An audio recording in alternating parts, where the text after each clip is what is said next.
A cowboy with a broken rib tried to saddle his horse, but every breath felt like knives tearing through his chest. Just when he thought he'd collapse in the dirt, a woman's voice cut through the pain. She took the reins from his trembling hands, and in that moment, everything changed. This is the story of Cole Maddox and Riley Monroe, two stubborn souls in 1878 Washington Territory, who found love when neither was looking for it. Stay with me until the end and comment what city you're watching from so I can see how far this story travels. The late afternoon sun beat down mercilessly on the dusty yard behind McKinnon's livery in Spokane Falls, Washington Territory. Cole Maddox stood beside his restless bay stallion, Jupiter, one hand pressed firmly against his left side, where the bandages wrapped tight around his torso did little to dull the fire burning beneath his ribs. Every shallow breath sent a sharp reminder of just how badly things had gone 3 days ago when he'd confronted those cattle rustlers in the foothills. The bullet had grazed him, that's what Doc Patterson called it anyway, but the impact had cracked his fifth rib clean through. Doc said he was lucky. Lucky the bullet hadn't gone deeper. Lucky he'd made it back to town before infection set in. Lucky to be alive. Cole didn't feel lucky. He felt like a damn fool. "Easy now, Jupe," he muttered through gritted teeth as the stallion shifted sideways, ears flicking nervously. The horse sensed his weakness. Animals always did. Cole reached for the saddle he'd draped over the hitching rail earlier, his right hand closing around the horn, while his left arm hung useless at his side. The saddle probably weighed 40 pounds. Might as well have been 400. He lifted it 6 inches before the movement sent a lightning bolt of agony through his torso. His vision blurred white at the edges. The saddle slipped from his grip and hit the dirt with a heavy thud that made Jupiter dance backward, pulling the lead rope taut. "Son of a..." Cole's curse dissolved into a hiss of pain as he doubled over, one hand braced against the rail, the other clutching his side. Sweat broke out across his forehead despite the cooling autumn air. His hat tumbled off, landing beside the saddle in the dust. This was ridiculous. He'd been saddling horses since he was 6 years old, 24 years of ranching, and now he couldn't manage the simplest task without nearly passing out like some greenhorn fresh off the train from Boston. "You planning to stand there bleeding through that shirt, or are you going to accept help when it's offered?" The voice came from behind him, calm, clear, and unmistakably female. Cole straightened slowly, biting back another curse as the movement pulled at his injured side. He turned to find a woman standing about 10 feet away, arms crossed over the front of a simple brown riding dress that had seen its share of hard use. She wore no bonnet, just a wide-brimmed hat that shadowed her face, and her dark blonde hair was pulled back in a practical braid that hung over one shoulder. He'd never seen her before. He was certain of that. In a town the size of Spokane Falls, you knew every face, and hers wasn't one a man would forget. She was striking in a way that had nothing to do with delicate features or fancy clothes. Her face was sun-touched, with high cheekbones and a straight nose. But it was her eyes that held him, sharp, assessing, the color of winter sky. They studied him with the same careful attention a horse trader might give a questionable mare. "I'm fine," Cole said automatically, though even he didn't believe it. "No, you're not." She moved forward with the easy confidence of someone used to being listened to, her boots kicking up small clouds of dust with each step. "You're about 30 seconds from face-planting in the dirt, and that horse of yours is getting more nervous by the minute. So here's what's going to happen. You're going to sit down on that bench over there, and I'm going to saddle your animal so you can get wherever you're trying to go." Cole bristled. "Ma'am, I appreciate the concern, but nothing." She stopped directly in front of him, close enough that he could see the determined set of her jaw. She wasn't tall, probably came up to his shoulder, but something in her bearing made her seem bigger. "I've been watching you struggle with that saddle for the last 5 minutes. You're injured, you're in pain, and you're too stubborn to admit you need help. Does that about sum it up?" His first instinct was to tell her exactly where she could take her help. Cole Maddox didn't need assistance from anyone, let alone a woman he'd never met who was currently looking at him like he was a particularly difficult math problem she was determined to solve. But then another wave of pain rolled through him, stealing his breath and making his knees go soft. His vision tunneled again, and he felt himself swaying. A firm hand gripped his upper arm, steadying him. "That's what I thought. Come on, cowboy. Bench! Now!" She guided him the 6 steps to the weathered wooden bench that sat against the livery wall, and Cole found himself sitting before he'd consciously decided to cooperate. He leaned back against the sun-warmed boards, breathing carefully through his nose, trying to will the world to stop spinning. Through half-closed eyes, he watched her pick up his hat, dust it off with 2 efficient swipes, and set it on the bench beside him. Then she retrieved his saddle as if it weighed nothing at all, hoisting it onto her hip with practiced ease. "What's his name?" she asked, approaching Jupiter with slow, deliberate steps. "Jupiter," Cole managed. "Jupe. But ma'am, you don't have to—" "I know I don't have to." She stopped a few feet from the horse, letting him catch her scent and settle. Jupiter's ears swiveled forward, his nostrils flaring as he assessed this new human. "But I'm going to anyway, because watching you suffer through your own stubbornness isn't high on my list of enjoyable activities." She held out one hand, palm up, and made a soft clicking sound with her tongue. Jupiter stretched his neck, his velvet nose brushing her fingers. After a moment's consideration, he took a step closer. "That's a good boy," she murmured, her voice dropping to that particular tone people used with animals, gentle but confident. "Nobody's going to hurt you. Your person there is having a rough day, but we're going to help him out, aren't we?" Cole watched in amazement as his notoriously temperamental stallion, the horse that bit the last stable hand who'd tried to handle him, stood perfectly still while this strange woman ran her hand down his neck, checked his feet, and examined his tack with the thoroughness of an experienced horsewoman. "When did you last have his hooves trimmed?" she called over her shoulder. 2 weeks ago, Cole replied automatically. "Why?" "Just checking. He's favoring his left front slightly. Might want to have the farrier take another look." She lifted the saddle pad from the rail, gave it a shake to remove any debris, and laid it carefully across Jupiter's back, positioning it just behind the withers exactly where it should sit. Cole wanted to protest again, wanted to tell her he could manage his own damn horse. But the words died in his throat as he watched her work. There was something almost mesmerizing about her movements. Efficient, confident, with no wasted motion. She knew exactly what she was doing. The saddle came next, lifted and settled with a precision that spoke of years of practice. She adjusted the position slightly, making sure the pad wasn't bunched underneath, then moved to the near side to reach under Jupiter's belly for the cinch. "This is the part where most horses try to puff up," she said conversationally, drawing the cinch up in stages rather than yanking it tight all at once. "But you're too smart for that, aren't you, Jupe?" The stallion stood like a statue, occasionally turning his head to watch her with one dark eye, but making no move to dance away or bite. "Who are you?" Cole asked, because he couldn't help himself. This woman had appeared out of nowhere, taken over his task with barely a by your leave, and was currently doing a better job of handling his horse than most cowboys he'd worked with. She glanced at him, and he caught what might have been the hint of a smile tugging at the corner of her mouth. "Riley Monroe.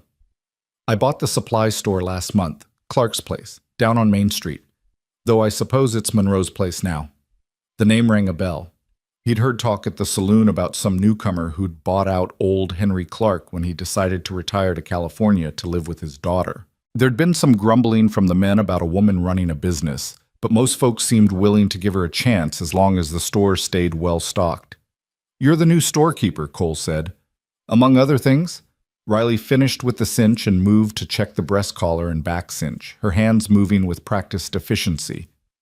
"I'm also passably good with horses, moderately skilled at basic veterinary work, and apparently constitutionally incapable of walking past someone who needs help." "I didn't ask for help." "No, you didn't. Men like you never do." She came around Jupiter's head to check the bridle, though the horse was only wearing a simple halter with lead rope attached. "Planning to ride out with just a halter?" "Bridle's in my saddlebag. Figured I'd switch it once I was mounted." Riley raised an eyebrow. "With a cracked rib and one functioning arm? That's optimistic." Before he could respond, she'd retrieved the bridle from his saddlebag and was efficiently switching out the tack. Jupiter accepted the bit without fuss, standing perfectly still as she buckled the throat latch and adjusted the noseband. "There." She stepped back, giving the horse one final assessment before turning to face Cole. "He's ready. Question is, are you?" Cole pushed himself to his feet, moving slowly to avoid any sudden jolts to his injured side. The few minutes of rest had helped. The worst of the pain had dulled from a scream to a persistent, angry throb. "I'll manage." I'm sure you will. Riley gathered Jupiter's reins and led him over to the bench, positioning the horse's left side directly in front of where Cole stood. But you're going to mount from this bench instead of the ground. Less strain on that rib. It galled him to admit she was right, but she was. Cole stepped up onto the bench, which brought him level with the stirrup. Taking a deep breath and instantly regretting it, he gripped the saddle horn with his right hand and managed to get his left foot in the stirrup. The actual mount was ugly, more of a desperate scramble than the smooth swing he usually managed, but he made it into the saddle without passing out or falling off. Small victories. From Jupiter's back, he looked down at Riley Monroe, who stood with one hand resting on the horse's shoulder, her face tilted up toward his. This close, he could see the faint lines at the corners of her eyes, the small scar above her left eyebrow, the dusting of freckles across her nose that spoke of hours spent in the sun. "Thank you," he said, and meant it. "I'm Cole Maddox. I run a spread about 8 miles north of here." "I know who you are." At his surprised look, she shrugged. "Small town. People talk.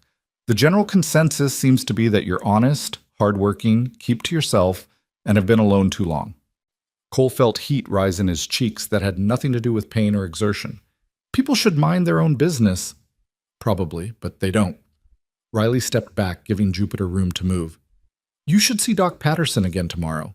That bandage needs changing, and I'd bet money you've got inflammation starting. Cracked ribs are nothing to ignore." "You a doctor too?" "No, but I've patched up enough injuries to know when someone's being stupid about their own health." She fixed him with a level stare. "Don't be stupid, Mr. Maddox." Before he could formulate a response to that, something between offended and amused, she turned and walked toward the front of the livery, her braid swinging between her shoulder blades. Cole sat there for a moment, watching her go, trying to figure out what had just happened. He'd come to town to pick up supplies and collect his horse. Instead, he'd been rescued, scolded, and efficiently managed by a woman who apparently had no qualms about telling a grown man what to do. The strangest part was that he didn't entirely mind. Jupiter shifted beneath him, ready to move. Cole gathered the reins, adjusted his seat as carefully as he could, and urged the stallion forward. As they passed the front of the livery and turned onto Main Street, he caught sight of Riley Monroe entering a building 3 doors down, the old Clark's Supply Store, now bearing a freshly painted sign that read, "Monroe's Goods and Provisions." Through the window, he saw her greet a customer, her face transforming with a smile that was nothing like the determined expression she'd worn in the livery yard. She looked younger when she smiled. Warmer. Cole shook his head and turned Jupiter north toward home. He had work to do, cattle to check, fence line to inspect, a dozen other tasks that wouldn't wait for a man with a cracked rib to heal properly. But as he rode through the outskirts of Spokane Falls, where the buildings gave way to open grassland and the road became a dirt track leading into the hills, he found his thoughts drifting back to sharp blue eyes and capable hands, to a woman who'd appeared exactly when he'd needed help and hadn't taken no for an answer. He'd thank her properly next time he was in town. Maybe pick up some supplies from her store, even though he'd just stocked up last week. It was the polite thing to do. That's what he told himself, anyway. The ride home took 2 hours that felt like 6. Every step Jupiter took sent jarring impacts through Cole's body, and by the time his ranch house came into view, a modest 2-room cabin with a barn, corral, and several outbuildings scattered across a cleared section of land, he was gritting his teeth so hard his jaw ached. He managed to unsaddle Jupiter without dropping anything or passing out, though it was a near thing. The stallion was settled in his stall with fresh hay and water before Cole finally allowed himself to stumble into the house. The cabin was dark and quiet, the way it always was.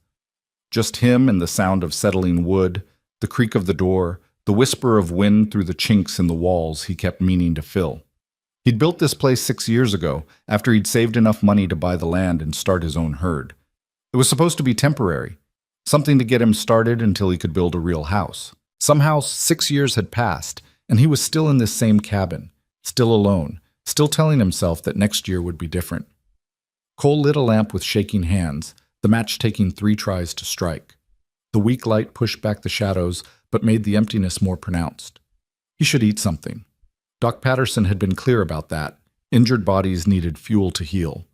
Instead, he collapsed onto his bed without even removing his boots, one arm thrown across his eyes, and let the darkness take him.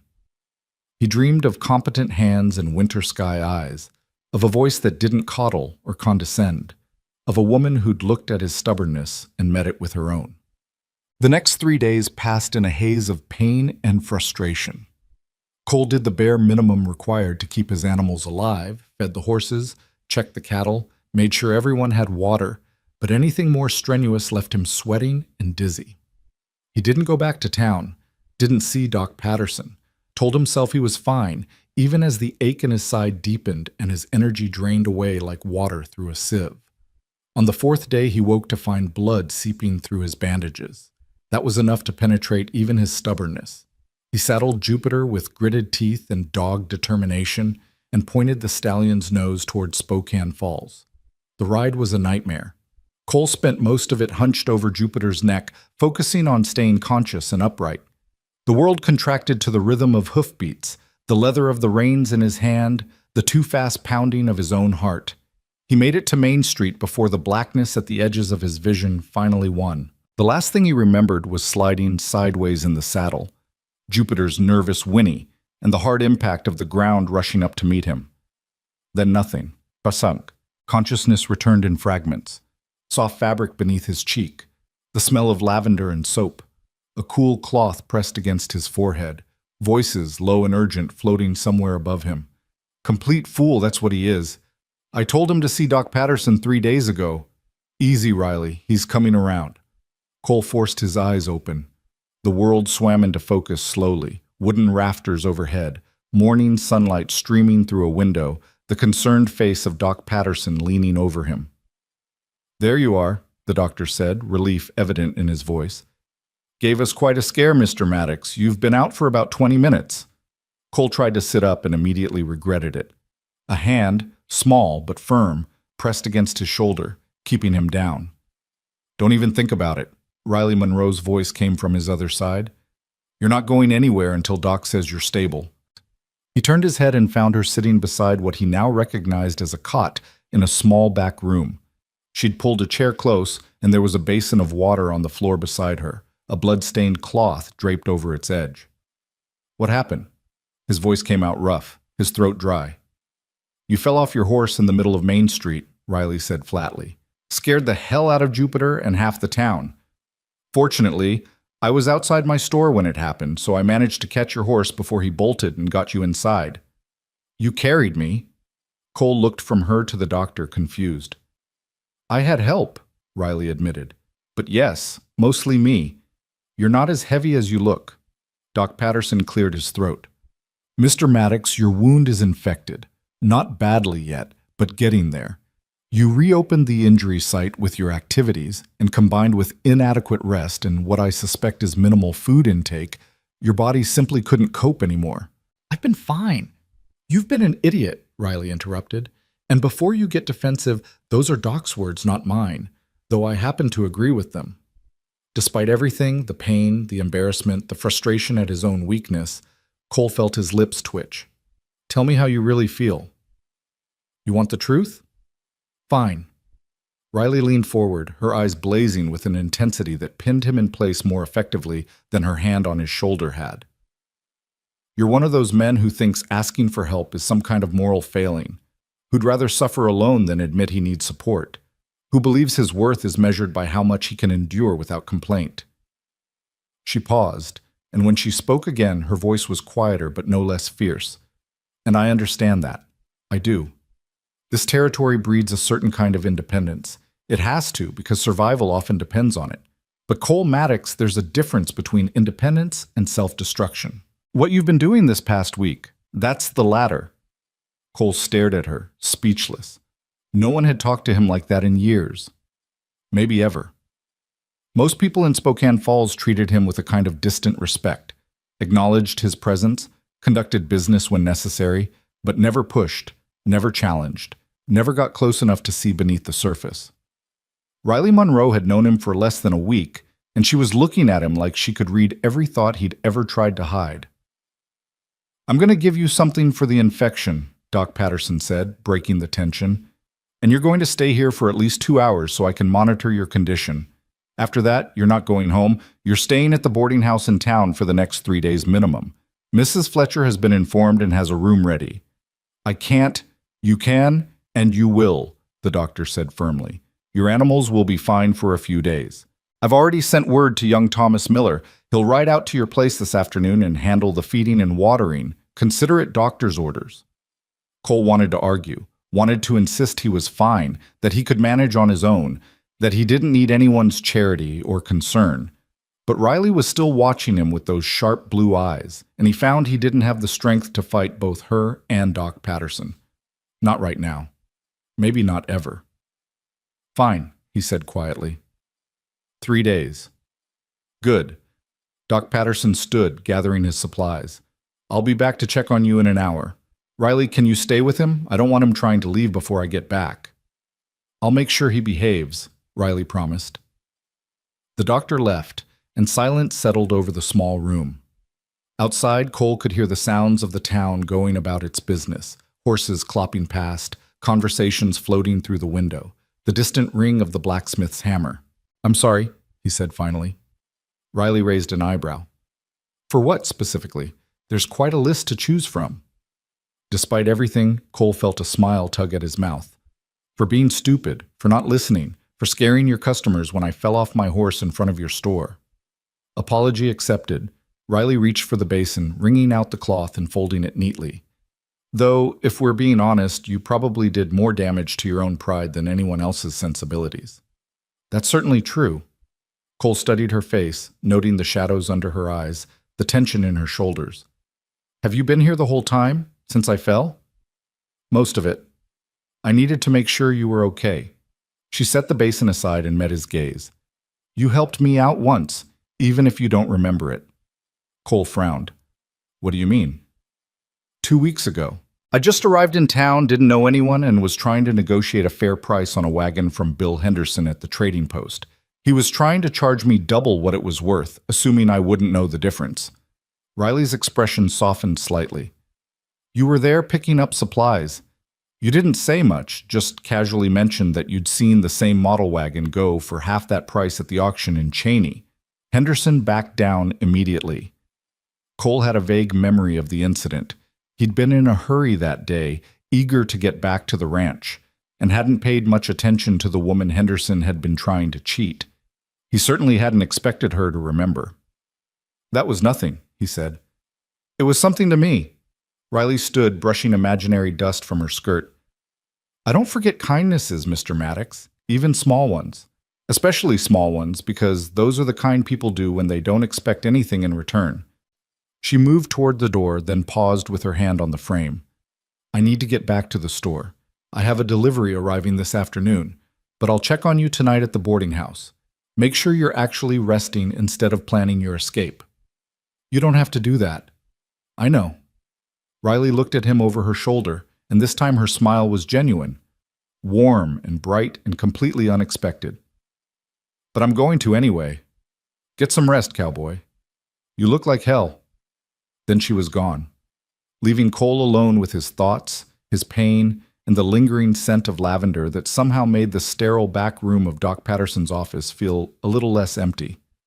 He closed his eyes and tried to sleep, but his mind kept returning to the same puzzle. Who was Riley Monroe, really? And why did it feel like she'd walked into his life at exactly the moment everything was about to change? The boarding house room smelled of old wood and lye soap, with a faint undertone of the lavender sachets Mrs. Fletcher tucked into every pillowcase. Cole spent the first day mostly sleeping, waking only when the landlady knocked to bring him broth, or when Doc Patterson stopped by to check his bandages and mutter disapprovingly about stubborn ranchers who didn't know when to quit.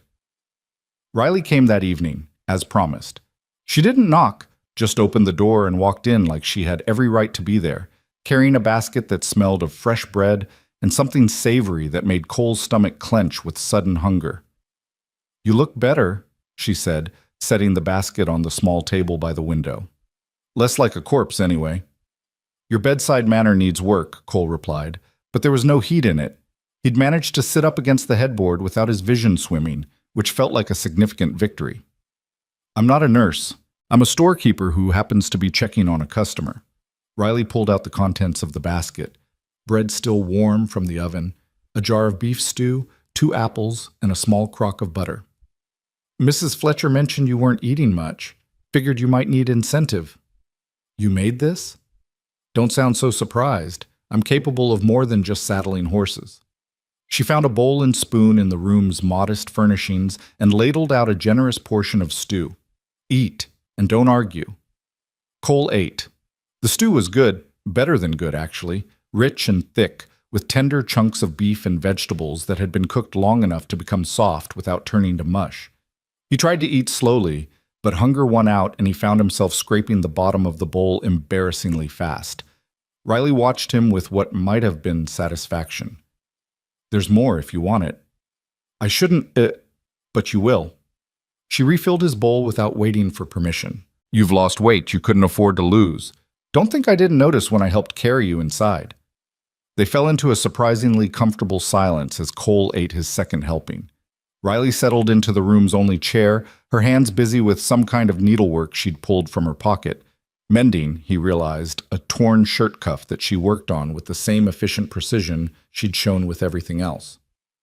Can I ask you something? Cole said finally, setting aside the empty bowl. You can ask. Whether I answer depends on the question. Why Spokane Falls? It's not exactly the easiest place to make a living, especially for someone running a business alone. Riley was quiet for a moment, her needle continuing its steady rhythm. I needed a fresh start. Somewhere far enough from my past that it couldn't follow me, but not so remote that I'd be completely isolated. She glanced up, meeting his eyes. Plus, Henry Clark's store was well established and reasonably priced. The opportunity made sense. Where are you from originally? Oregon, small town outside Portland. Her expression closed slightly, making it clear that particular line of inquiry was finished. What about you? Were you born in Washington Territory? Cole shook his head. Montana, originally. Came west after...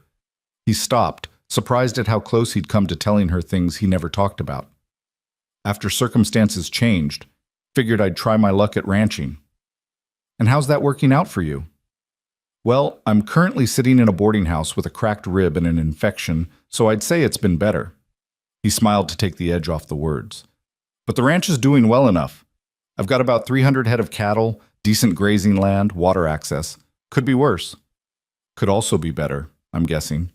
Riley tied off her thread and examined her work with a critical eye. From what I hear, you run that place entirely by yourself. That's a lot for one man to manage.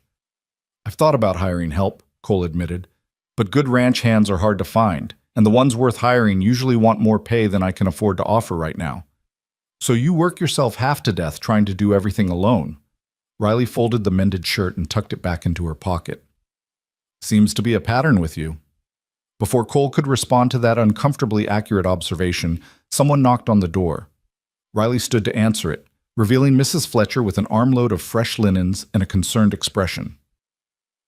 Just checking to make sure everything's all right, the landlady said, her eyes darting between Riley and Cole with obvious curiosity. Do you need anything, Mr. Maddox? More water? Extra blankets? I'm fine, Mrs. Fletcher, thank you. Miss Monroe, will you be staying much longer? Not that there's anything improper about it, of course, given Mr. Maddox's condition, but people do talk.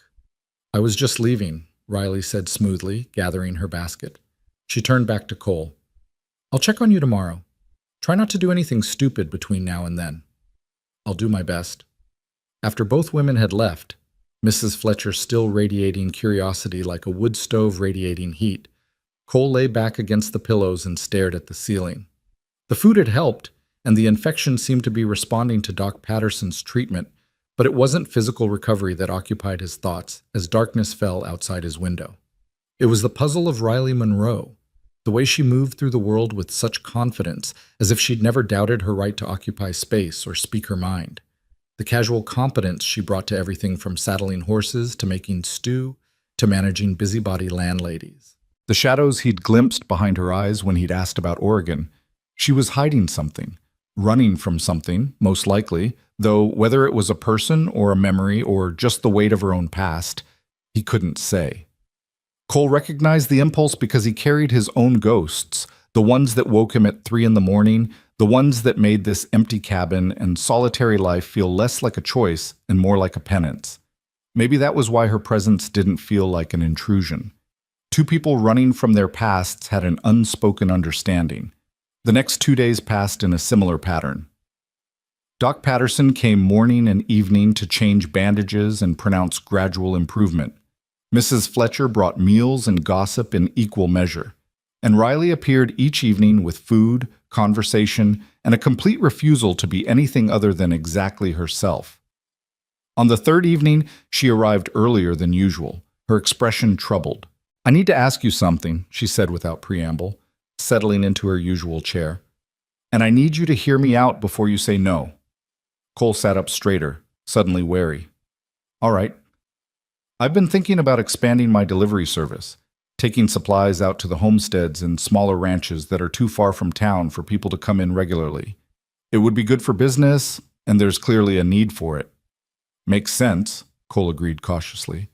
"The problem is, I don't know the area well enough yet. I'd need someone to show me where the different properties are, make introductions to the families, help me establish routes and relationships." Riley leaned forward, her eyes intense. "I'd pay for your time.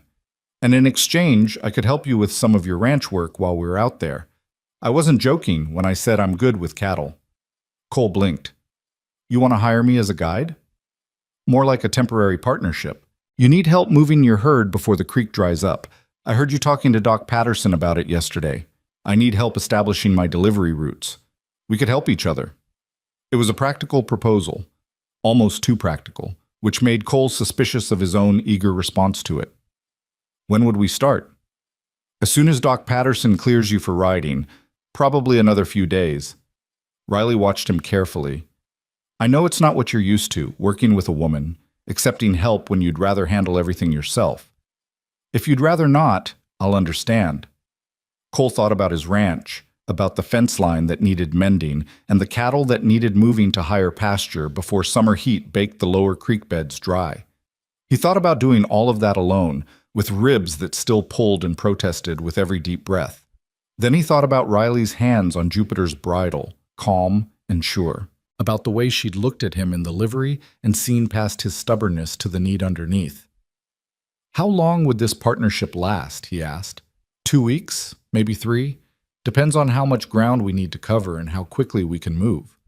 And you're sure you can handle the work? It won't be easy. Long days in the saddle, rough terrain, unpredictable weather." Riley's expression went flat. "Mr. Maddox, I grew up on a ranch. I can ride, rope, brand, and doctor cattle as well as most men and better than some. I've delivered calves in the middle of snowstorms and mended fence in weather that would make a grown man cry. So, yes, I can handle the work." Cole held up a hand in surrender. "Point taken. I wasn't trying to insult you. I just needed to be sure we both knew what we were getting into." "And now you know." Some of the tension left her shoulders. "So is that a yes?" He should probably think about it more. Should consider all the reasons why spending 2 weeks riding the backcountry with a woman he barely knew was a questionable decision. Should remember that he'd built his entire life around not needing anyone, not letting anyone close enough to see the broken places. But Riley Monroe had already seen those places, and she was still here, offering partnership instead of pity. "Yes," Cole said. "It's a yes." The relief on her face was fleeting but unmistakable. "Good. I'll start making preparations. We'll need pack horses, supplies, camping equipment if we're going to be out for more than a few days at a time." "I have most of that already," Cole interrupted. "But we should coordinate so we're not carrying duplicate supplies." They spent the next hour planning, their conversation shifting from tentative to animated as they worked out logistics. Riley pulled a small notebook from her pocket and began sketching a rough map of the area as Cole described the various homesteads and ranches, the terrain between them, the best routes for different seasons. By the time she left, full darkness had fallen outside, and Cole's head was buzzing with plans and possibilities. For the first time in longer than he could remember, he was actually looking forward to something. Doc Patterson released him the next morning with strict instructions to take it easy, avoid heavy lifting, and come back immediately if the pain worsened or he noticed any signs of fever. Cole assured him he'd follow orders, collected his things from the boarding house, and headed straight to Monroe's store. The bell above the door chimed as he entered. The interior was well organized and surprisingly spacious, with goods arranged in neat sections, dry goods along one wall, tools and hardware along another, fabrics and household items in the back. The smell of coffee, leather, and sawdust mingled pleasantly. Riley stood behind the counter, helping an older woman select buttons from a display case. She glanced up when Cole entered, and something flickered in her eyes, surprise maybe, or pleasure, before she returned her attention to her customer. Cole browsed while he waited, noting the quality of the merchandise and the fair pricing marked on everything. Riley ran her business the way she seemed to run everything else, efficiently, honestly, with attention to detail. The older woman finally made her selection and departed with a basket full of purchases and warm farewells. Riley turned to Cole, one eyebrow raised. "Shouldn't you be resting? I've been resting for 3 days. Any more and I'll go crazy." Cole approached the counter. "Figured I should pick up some supplies before we head out. Also wanted to see your operation here." "And? It's impressive. You've done a lot with the place in just a few weeks." Riley's cheeks colored slightly, the first time he'd seen her anything close to flustered. "It needed some reorganization. Henry was a sweet man, but his filing system was chaos incarnate." They spent the next 20 minutes assembling Cole's order: coffee, flour, beans, salt pork, and various other necessities for a cattle drive. Riley worked quickly, her hands sure as she measured and wrapped, occasionally making notes in a ledger she kept beneath the counter. "When do you want to leave?" Cole asked as she tallied his purchases. "Day after tomorrow? That gives us both time to prepare. And it's early enough in the week that we won't lose too many business days." "Works for me. I'll bring my pack horse and camping gear into town tomorrow night. Stable them at McKinnon's. We can leave at first light." Riley nodded, writing the figure on a slip of paper and sliding it across the counter. Cole paid, surprised to find the total lower than he'd expected. "You undercharged me," he said. "I gave you the rate I'd give any partner, which you are, for the next few weeks at least." Riley began loading his purchases into a sturdy canvas sack. "Besides, you're going to earn it. I'm not easy to work with when I'm focused on something." "Neither am I." "Then this should be interesting." She handed him the sack, their fingers brushing briefly. "Try not to tear those stitches before we even get started." Cole left the store with his supplies and a strange lightness in his chest that had nothing to do with healing ribs.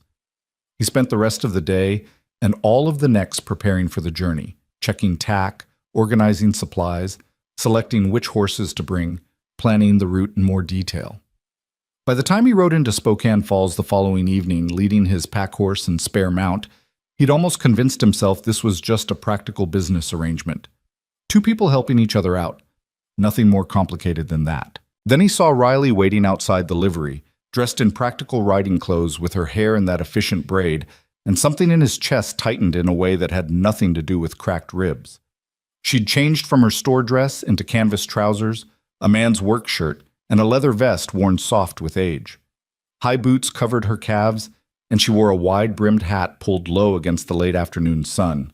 She looked nothing like the women who promenaded down Main Street in their Sunday dresses, and everything like someone ready for hard work.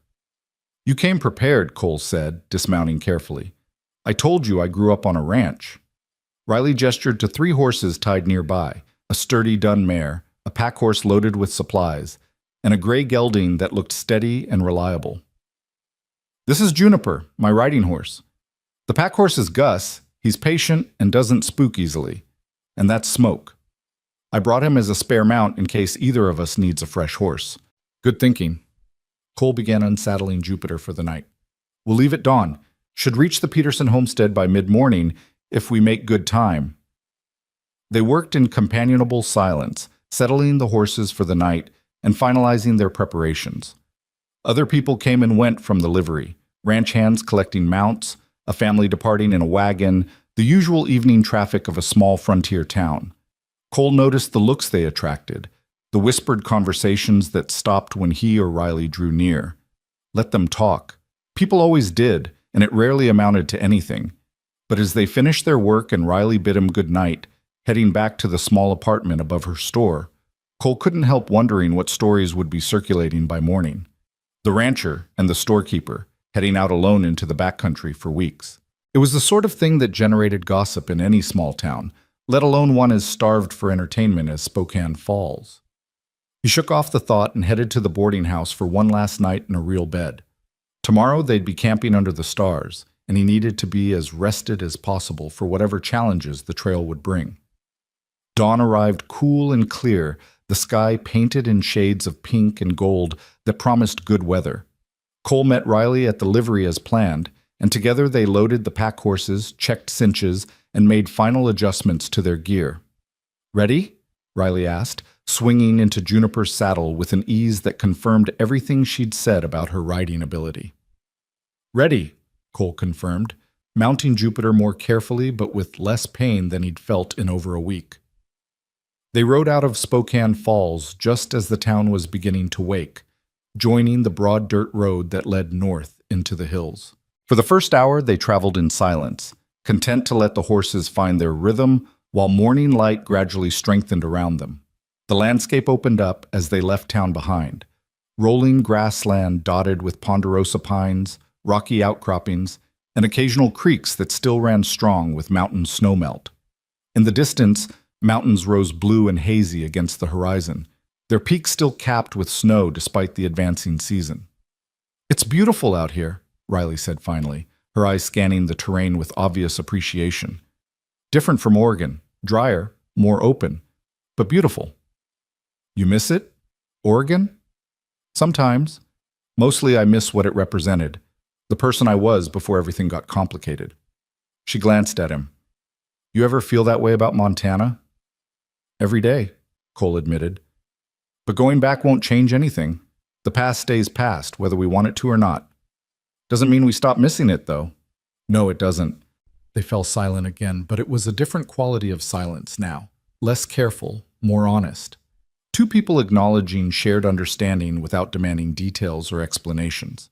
The Peterson homestead appeared around mid-morning, a modest collection of buildings tucked into a fold of land near a creek. Smoke rose from the chimney, and chickens scattered as they rode into the yard.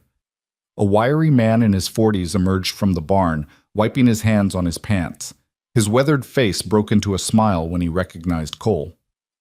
"Maddox, didn't expect to see you out here. Heard you'd had some trouble with rustlers." His eyes shifted to Riley, curiosity evident. "I'm recovering. Frank Peterson, this is Riley Monroe. She owns the supply store in town now. Riley, Frank runs one of the best small operations in the territory." Frank pulled off his hat, nodding respectfully. "Ma'am, pleased to meet you. What brings you both out this way?" Riley explained her plan to establish regular delivery routes, and Cole watched Frank's expression shift from skepticism to interest as she outlined fair prices, reliable schedules, and the convenience of not having to make the long trip to town every time they needed supplies. "My wife would appreciate that," Frank said finally. "She's been after me to make more frequent trips, but with spring work, well, there's never enough hours in the day." "Then we have a deal?" Riley extended her hand, and after a moment's hesitation, Frank shook it firmly. "We have a deal. Come inside. Martha will want to meet you, and she'll have my hide if I don't offer you both coffee." They spent an hour at the Peterson place, drinking strong coffee and eating fresh biscuits, while Martha Peterson peppered Riley with questions about what goods she could order and how the delivery system would work. By the time they left, Riley had her first official customer and a long list of requested items. "That went well," Cole said as they rode toward their next stop. "Better than I expected, honestly. I wasn't sure how receptive people would be." Riley patted the notebook she'd tucked back into her saddlebag. "2 more homesteads today, then we can start moving toward your grazing land tomorrow." The pattern repeated itself twice more that day. Cautious greetings, Cole's introductions lending credibility, Riley's straightforward competence winning people over. By evening, they'd gained 2 more customers and reached the edge of Cole's property. They made camp in a clearing near a creek, the horses hobbled and grazing nearby, while Cole and Riley worked together to set up their bedrolls and start a fire. The work went smoothly, their movements coordinated by unspoken agreement about who would handle which tasks. "You know what you're doing out here," Cole observed as Riley arranged rocks around the fire pit with practiced efficiency. "Told you I did." She sat back on her heels, brushing dirt from her hands. "My father ran a cattle operation in Oregon, 100 head, give or take. I worked right alongside him from the time I was old enough to sit a horse. He never treated me different from the sons he never had. He sounds like a good man. He was. The past tense hung heavy between them. He died 4 years ago. Heart gave out one morning while he was checking fence line. By the time anyone found him, it was too late. I'm sorry. Riley shrugged, but Cole saw the tightness around her eyes. That's when things started to fall apart. My mother couldn't run the ranch alone and I was engaged to be married, so everyone assumed my fiancé would take over. Except he had his own ideas about what should happen to the property. She fell silent, staring into the growing flames. Cole wanted to press for more details, but recognized the signs of someone deciding how much truth to share. He wanted to sell, Riley continued finally. Said running a ranch was too much work for too little profit, and we should take the money and move to Portland where he could pursue business opportunities. I disagreed. We fought about it for months. Then one day I came home and found him meeting with a buyer, negotiating terms without telling me. What did you do? Told him the wedding was off, bought out his share of the property with money my father had left me, and ran that ranch by myself for 2 more years. Pride flickered across her face. Did a damn good job of it, too. But the rumors, the gossip about what kind of woman breaks her engagement, challenges a man's decisions, refuses to remarry, eventually it became too much. So I sold, took my money, and decided to start fresh somewhere nobody knew my history. Cole absorbed this, understanding clicking into place, and Spokane Falls was far enough away. Far enough that no one asks why I'm running a business alone. Far enough that I can make my own decisions without everyone in town having opinions about whether they're appropriate. She met his eyes across the fire. I'm not running from anything illegal or immoral, Cole, just from the weight of other people's expectations. I wasn't judging. Weren't you? Even a little? He thought about it honestly. Maybe at first, but only because I recognized the impulse. I did the same thing when I left Montana. What were you running from? Fair question, given what she'd just shared. Cole poked at the fire with a stick, watching sparks spiral up into the darkening sky. Her name was Sarah. We were engaged, planning to marry that spring. She was everything I thought I wanted, beautiful, smart, from a good family. My parents approved, her parents approved, everyone was pleased with the match. What happened? I found out she'd been lying. About everything, really, but specifically about why she wanted to marry me. Turned out her family's ranch was failing, bad investments, drought, debt they couldn't repay. They'd arranged the whole thing, figured if she married me, they could merge our properties and my father's resources would save them from bankruptcy. Riley winced. She told you this? Not intentionally. I overheard her talking to her father about how to manage me after the wedding, make sure I agreed to support their ranch, keep me from looking too closely at their finances. The old bitterness rose in his throat. The worst part was realizing how well she'd played the role. Every smile, every touch, every word of affection, all calculated, all fake. So you left. So I left.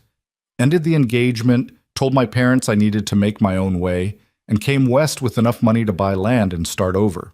He tossed the stick into the fire. Been on my own ever since. Figured it was safer that way. They sat in silence while the fire crackled and night sounds emerged. Crickets, an owl calling from somewhere in the pines, the soft sounds of horses shifting in their hobbles. We're a pair, aren't we? Riley said finally, a wry smile tugging at her lips. 2 people so determined not to be hurt again that we've built walls high enough to keep everyone out. Is that what we're doing? Isn't it? She drew her knees up, wrapping her arms around them. You live alone on your ranch. Keep to yourself in town. Don't let anyone close enough to matter. I bought a business that keeps me busy enough that I don't have time for personal connections. We're both hiding, just in different ways. Cole couldn't argue with that assessment. Maybe, or maybe we're just being careful. There's a difference between careful and lonely, Cole. And which are we? Riley looked at him across the fire, her eyes reflecting the flames. I think we're both. And I think that's why this partnership works. We understand each other's walls because we built the same ones. The observation was too accurate to be comfortable. Cole stood, suddenly restless. I should check the horses before we turn in. He walked the perimeter of their camp, inspecting the hobbles and making sure nothing had spooked the animals. Jupiter nickered softly when Cole approached, and he spent a moment running his hand down the stallion's neck, finding comfort in the familiar solid warmth. When he returned to the fire, Riley had rolled out both bedrolls on opposite sides of the clearing, a respectful distance apart. She'd also set out their supplies for breakfast and checked that the fire was safely contained. "I'll take first watch," Cole offered. "There's no need. We're on your property, and I haven't heard anything concerning." "Force of habit. I always take first watch when I'm out on the range." Riley studied him for a moment, then nodded. "All right. Wake me in 4 hours and I'll take the second shift. We're partners, remember? That means sharing the work." She settled into her bedroll with the easy efficiency of someone accustomed to sleeping rough, and within minutes her breathing had evened into the steady rhythm of sleep. Cole sat by the fire, feeding it occasionally to keep the flames alive, and tried not to think about the conversation they'd just had. Tried not to acknowledge how much he'd revealed or how natural it had felt to share truths he normally kept locked away. The truth was, Riley Monroe had gotten under his skin in less than a week, had seen through his defenses with unsettling ease, and made him want things he'd sworn off years ago: companionship, partnership, the possibility of building something with someone instead of alone. It was terrifying. It was also, he was beginning to realize, inevitable. Above him, stars wheeled in their ancient patterns, and somewhere in the distance, a coyote called. Cole fed the fire and kept watch, protecting their small circle of light against the vast darkness of the frontier, and wondered if maybe, just maybe, being alone wasn't the same thing as being safe. 4 hours later, Cole woke Riley as promised. She emerged from her bedroll alert and ready, refusing his offer to let her sleep longer. They switched positions without discussion, and Cole lay down in the still warm blankets, expecting to spend at least an hour staring at the stars before sleep came. Instead, he dropped into darkness almost immediately, his body finally surrendering to the exhaustion he'd been fighting since the injury. When he woke again, pale dawn light was filtering through the trees, and Riley had coffee brewing over a rebuilt fire. "You let me sleep," he said, his voice rough with sleep. "You needed it. Your body's still healing, whether you want to admit it or not." She poured coffee into a tin cup and handed it to him. "Besides, nothing happened. Quietest night I've spent outdoors in years." They ate a quick breakfast of hardtack and dried fruit, broke camp with the efficiency of people who'd done this countless times before, and were mounted and moving by the time the sun fully cleared the horizon. The next 3 days fell into a rhythm that felt both new and somehow familiar. They'd rise at dawn, ride until mid-morning, visiting homesteads where Riley would conduct business while Cole checked on neighboring ranchers and caught up on local news. Afternoons were spent moving toward the higher pastures where Cole's main herd grazed, and evenings found them making camp, sharing meals and conversation that grew easier with each passing day. Riley proved every bit as capable as she'd claimed. She sat a horse like she'd been born in the saddle, read terrain with an experienced eye, and handled cattle with calm confidence. When they encountered a fence that needed mending or a water source that had become fouled, she worked alongside Cole without complaint, her hands as sure with pliers and wire as they were with account books and inventory. What surprised Cole most was how natural it felt to have her there. After 6 years of deliberate solitude, he'd expected her presence to chafe, to feel like an intrusion on the carefully ordered life he'd built. Instead, sharing the work seemed to lighten it. Tasks that usually took him a full day were completed in hours. Problems that would have required creative solutions when working alone became simple when tackled by two people. And the conversations. God, the conversations. They talked about everything and nothing. Childhood memories, funny stories about difficult customers or stubborn livestock, observations about the land and weather. Riley had opinions about everything from cattle breeding to territorial politics, and she wasn't shy about sharing them. She challenged his assumptions, asked questions that made him think, and listened with genuine interest when he explained the intricacies of managing a ranch. On the 4th day, they reached Cole's main herd grazing in a valley where spring grass still grew thick and green. 300 head of cattle spread across the landscape, most of them looking healthy and well-fed.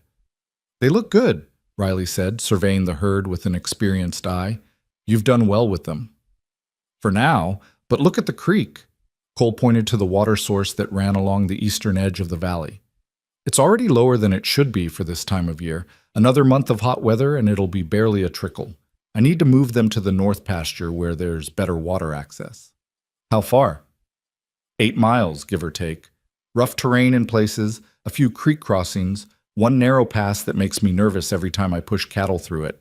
You. He studied the herd, mentally calculating logistics. Would normally take me 3 days by myself. With two of us, we might manage it in 2. When do you want to start?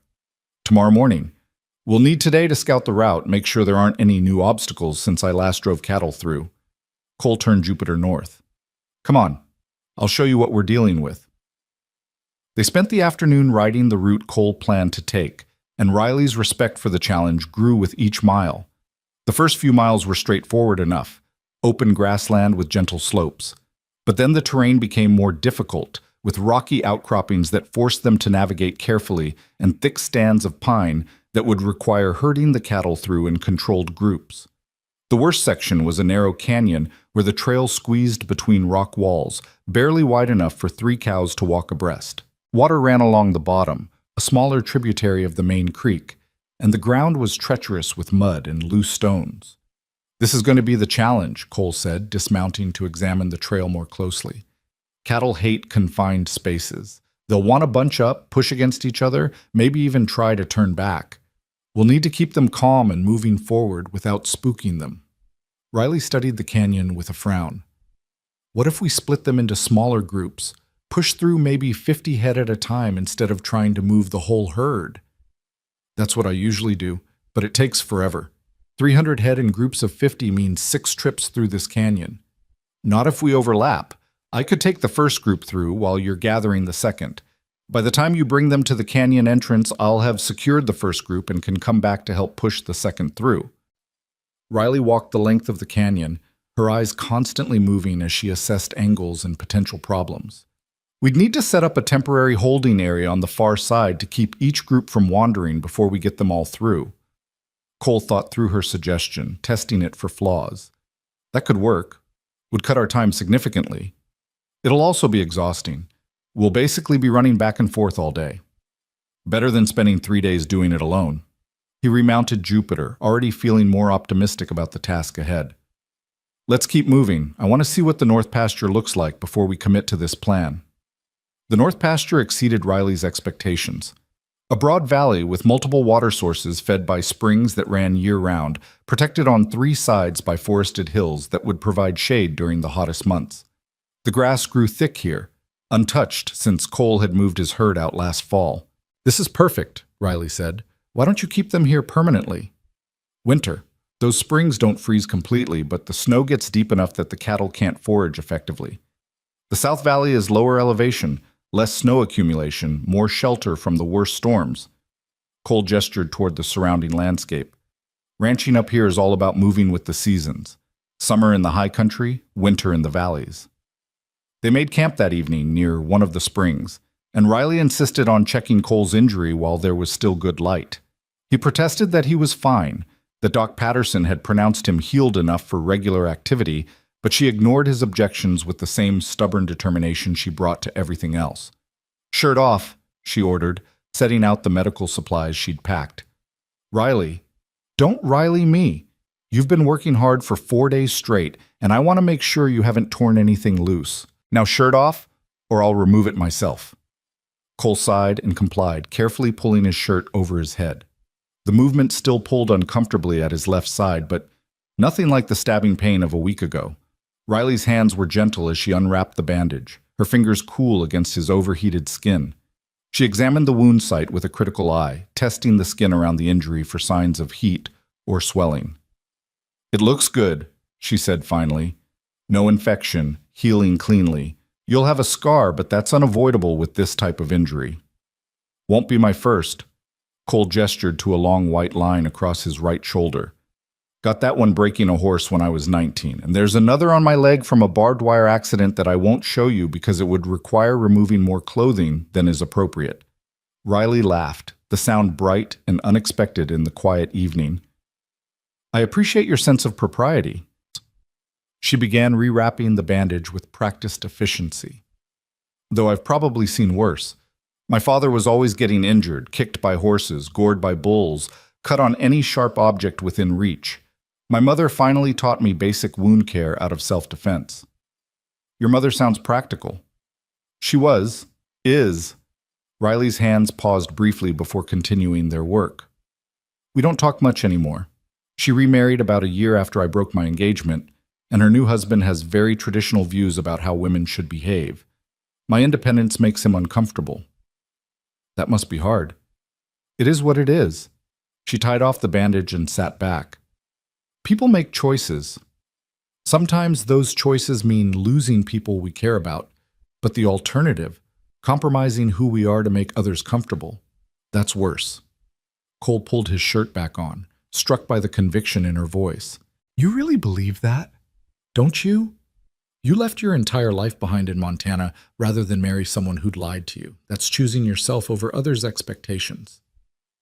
I suppose it is. He'd never thought of it quite that way, though some might say it was just running away. Some people are idiots. Riley began packing the medical supplies away. There's nothing noble about staying in situations that diminish us. Sometimes the bravest thing we can do is leave. They sat in comfortable silence as darkness settled around them. The spring bubbled nearby, a constant liquid whisper that seemed to ease something tight in Cole's chest. Above them, stars began to appear, tentative at first and then increasingly bold as the last light faded from the sky. Storm's coming, Riley said suddenly, her eyes on the horizon where clouds were gathering. Cole followed her gaze and cursed quietly. She was right. The distinctive anvil shape of thunderheads was building to the west, illuminated occasionally by internal flashes of lightning still too distant to hear. How long do we have? Hour, maybe less. Riley was already moving, her actions quick but controlled. We need better shelter than our bedrolls. They worked together in the fading light, gathering their scattered supplies and moving the horses to a more protected area near a rock overhang. The wind picked up as they worked, bringing the smell of rain and ozone. Cole spotted a shallow cave cut into the hillside about 50 yards from their original camp. It wasn't large, maybe 8 feet deep and 10 feet wide, but the opening faced away from the approaching storm, and there was room enough for both of them and their essential supplies. There, he pointed. It's not much, but it'll keep us dry. They hauled their gear to the cave just as the first fat raindrops began to fall. Within minutes, the sky opened up, rain sheeting down in wind-driven curtains that turned the landscape gray and indistinct. Lightning cracked overhead, close enough that the thunder followed immediately, a rolling boom that seemed to shake the ground. The horses shifted nervously in their partial shelter, but held their ground. Jupiter called out once, a high nervous sound, and Cole almost went to him before Riley's hand on his arm stopped him. They're fine. The overhang will protect them enough, and going out there now will just worry them more. She was right, but it went against every instinct Cole had. He settled back against the cave wall, watching the storm with the fatalistic acceptance of someone who'd spent enough time outdoors to know that nature cared nothing for human convenience. Riley had managed to light their small camp lantern before the rain hit, and its warm glow pushed back the darkness of the cave. She sat with her back against the opposite wall, her knees drawn up, watching the storm with an expression that Cole couldn't quite read. "You all right?" he asked. "Fine. I've always liked storms, the power of them, the way they remind us how small we really are." Another crack of lightning lit up the cave entrance, and Riley's face was briefly illuminated in stark relief. My father used to say that storms were nature's way of keeping humans humble. Sounds like he was a wise man. He was. Her voice went soft with memory. I miss him, especially at times like this. He would have loved planning this cattle drive, figuring out the logistics, problem-solving the difficult sections. "Tell me about him," Cole said, surprising himself with the request. Riley was quiet for a long moment, and Cole thought maybe he'd overstepped. But then she began to talk, her words coming slow at first and then faster, spilling out like water from a breaking dam. She told him about her father's laugh, his patience with animals, his insistence on treating her like a capable person rather than a delicate daughter. She described his death, the suddenness of it, the way it had shattered her world in an instant.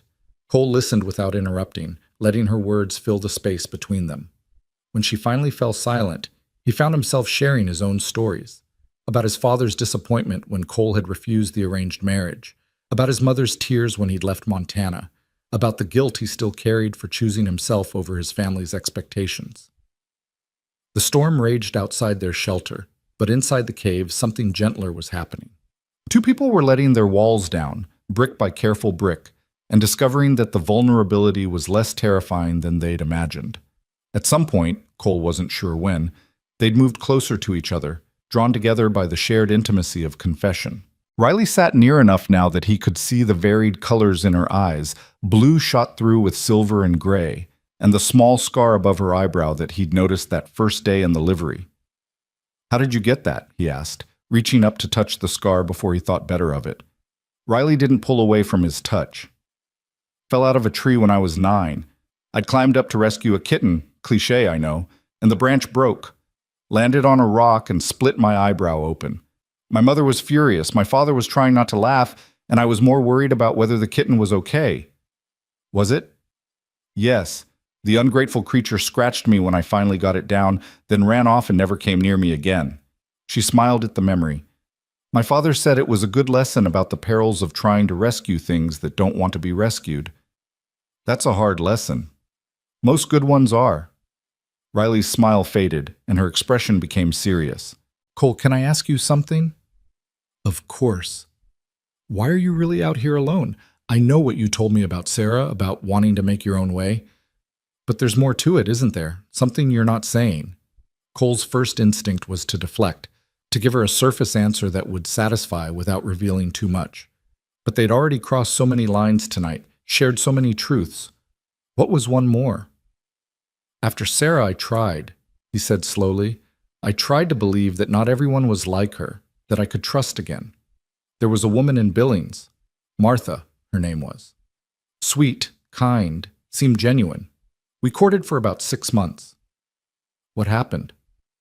I found out she was only interested because she thought I had money. Turns out Sarah had spread rumors before I left Montana, told people I'd inherited a fortune from a grandfather, that I was keeping it secret because I didn't want gold diggers. Martha had heard the rumors and decided to test their validity." Riley winced. "That's awful." "The worst part was how good she was at pretending, even better than Sarah if that's possible. Made me question my own judgment, my ability to read people." Cole stared at his hands, remembering the particular shame of that second betrayal. "After that, I stopped trying. Figured if I couldn't trust my own instincts about people, the safest thing was just to avoid getting close to anyone. But you're here now, with me." "I know." He met her eyes, "and it terrifies me." The admission hung between them, raw and honest. Outside, the storm seemed to be reaching its peak, thunder and lightning coming almost simultaneously, rain pounding against the earth with such force that it created a constant roar. Riley reached out and took his hand, her fingers threading through his.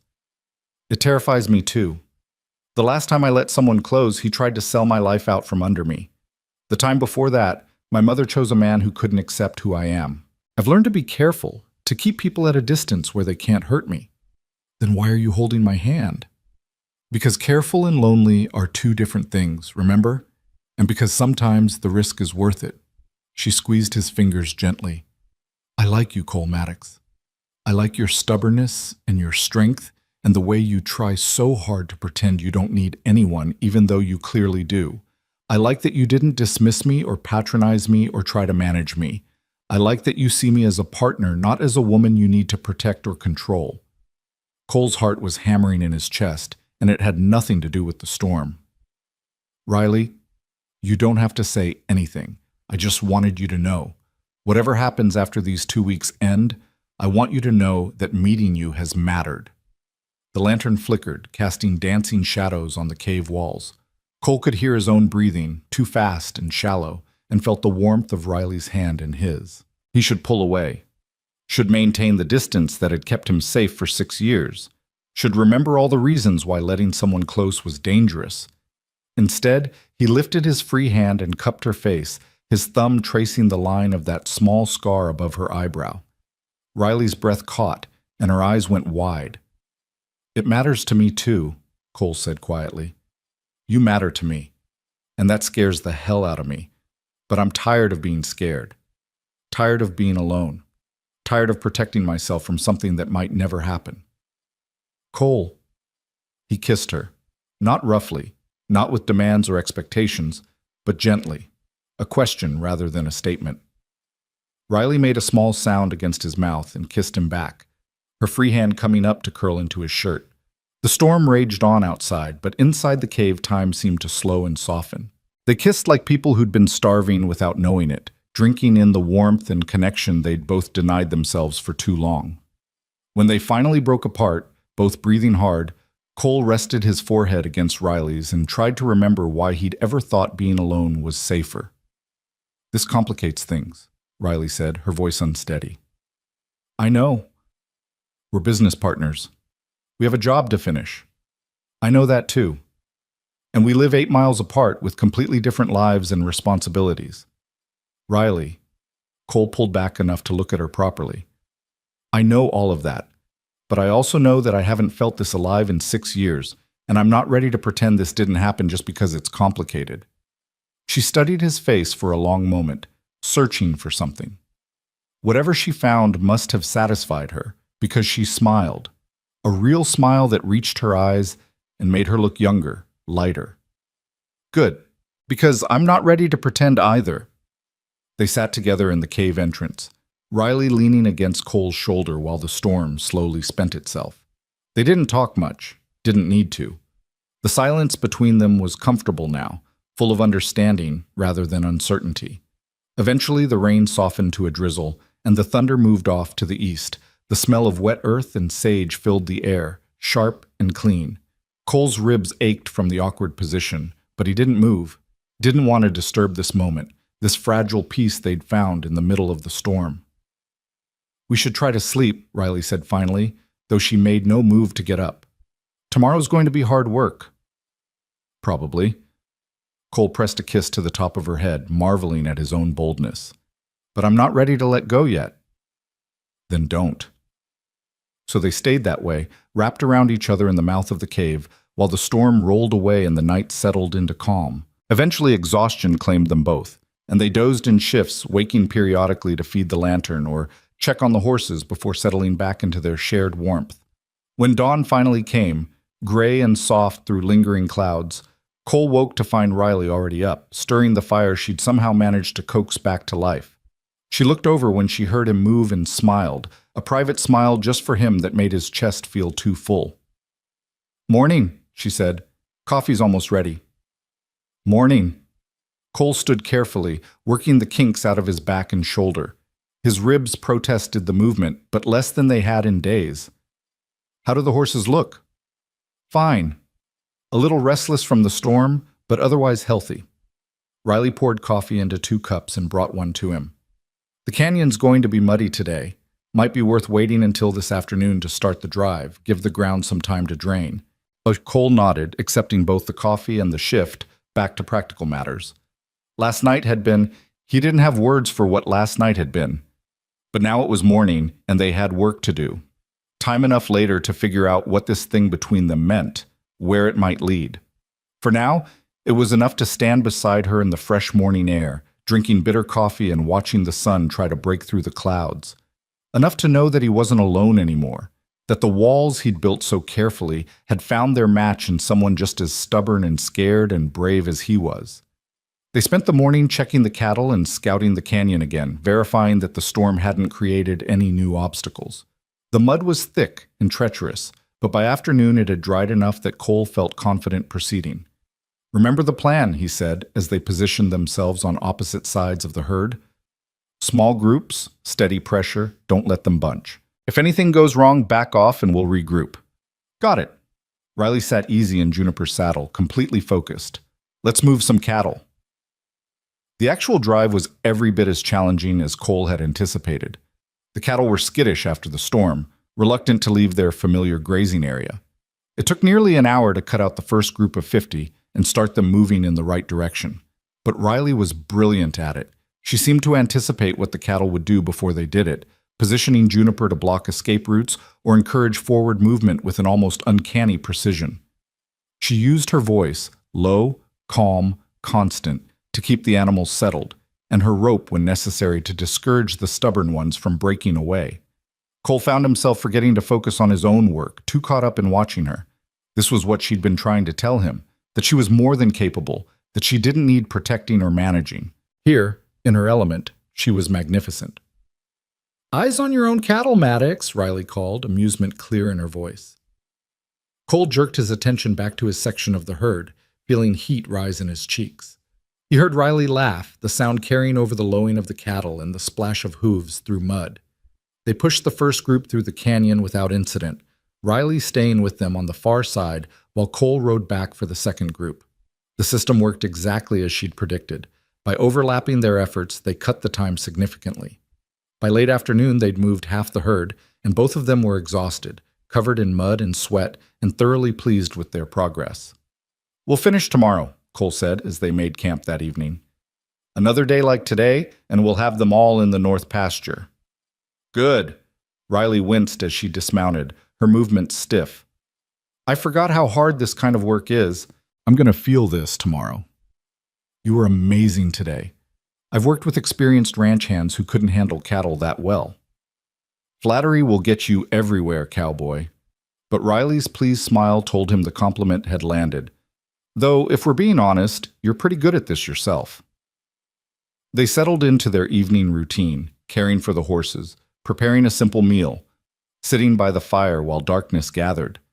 But everything felt different now, charged with possibility, weighted with the knowledge of what had passed between them in the cave. Cole found himself hyper-aware of Riley's every movement, the way she pushed hair back from her face, the curve of her neck when she tilted her head to look at the stars, the graceful strength in her hands as she worked. "You're staring again," Riley said without looking at him. "Can you blame me?" Now she did look at him, her expression somewhere between exasperation and fondness. "Cole Maddox, what am I going to do with you?" "I have some ideas." "I bet you do." She stood brushing dirt from her pants. "But right now I need to wash some of this mud off before I turn into a permanent part of the landscape. There's a pool about 50 yards downstream. I scouted it earlier. I'm going to take a quick bath." "Need company?" The words were out before Cole could stop them, and he immediately wanted to take them back. Too forward, too presumptuous. But Riley just laughed. "Nice try. But no, you're going to stay here by the fire and be a gentleman while I have some privacy. Think you can manage that?" "Probably not, but I'll try." She left, and Cole forced himself to stay put, occupying his hands and mind with unnecessary tasks. He checked their supplies 3 times, reorganized their gear, and added wood to a fire that didn't need it. When Riley returned 20 minutes later, her hair loose and damp around her shoulders, Cole forgot how to breathe. She'd changed into a clean shirt and her face was scrubbed fresh, and something about the combination of practical clothes and that cascade of unbound hair made her look simultaneously approachable and impossibly beautiful. "Your turn," she said, settling by the fire. "And don't take too long. The water's cold." Cole grabbed his own clean clothes and headed for the pool. The water was indeed cold, but it felt good against his overheated skin. He washed quickly, checking his injury and finding it holding up well despite the day's exertion. When he returned to camp, Riley had laid out both bedrolls, significantly closer together than they'd been the previous nights. She looked up at his approach, and there was a question in her eyes.